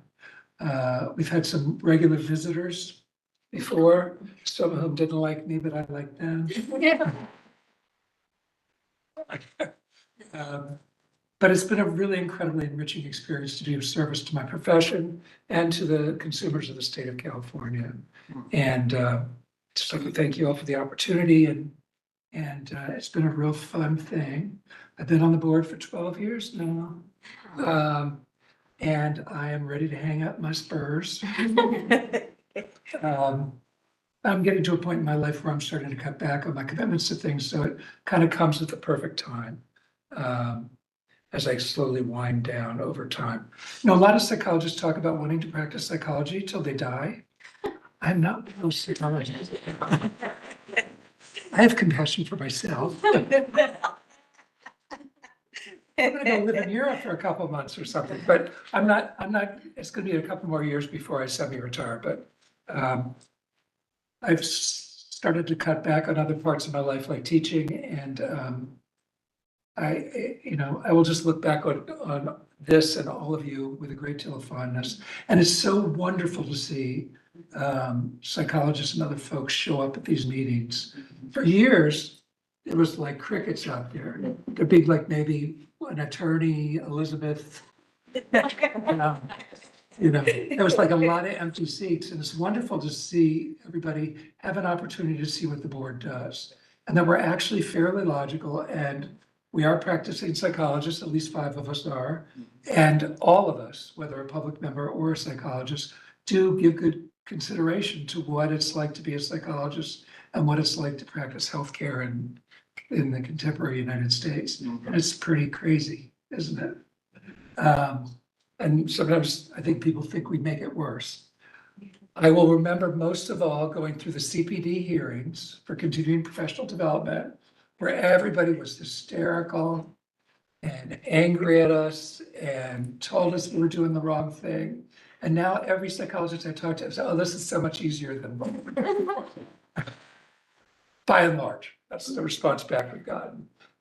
Because psychologists do tend to occupy a lot of different roles, and kind of interacting with other psychologists and interacting with the board gives you a broader knowledge of what's going on in psychology. So it's wonderful that you're all here. And, I don't know that I'll drop in on very many board meetings. I think I've been to enough board meetings, but I may watch on the video. Then I can make all the asides and swear as much as I want. You will hold Nobody will know what I'm saying. No, it won't be on camera. But it's been a great experience. I just want to thank everybody for their kind remarks and for the experience.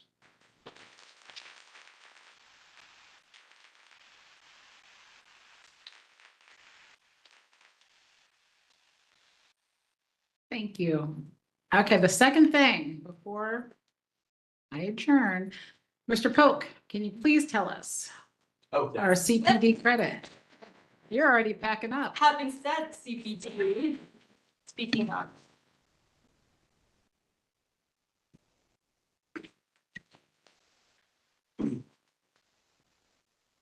Thank you for attending the board meeting today. For attending the full duration of today's meeting, 6 hours under CPD category number 1, attendance at a California Board of Psychology meeting will be credited. For your CPD records, please notate today's date as May 9th, 2025, the name of today's meeting, which is board meeting, and 6 hours for your records. Again, please maintain this record as certificates of attendance will not be provided. Thank you again for attending the board meeting, and please sign out on the attendance sheet before leaving today. Thank you. Thank you, Mr. Polk, and this meeting is now adjourned.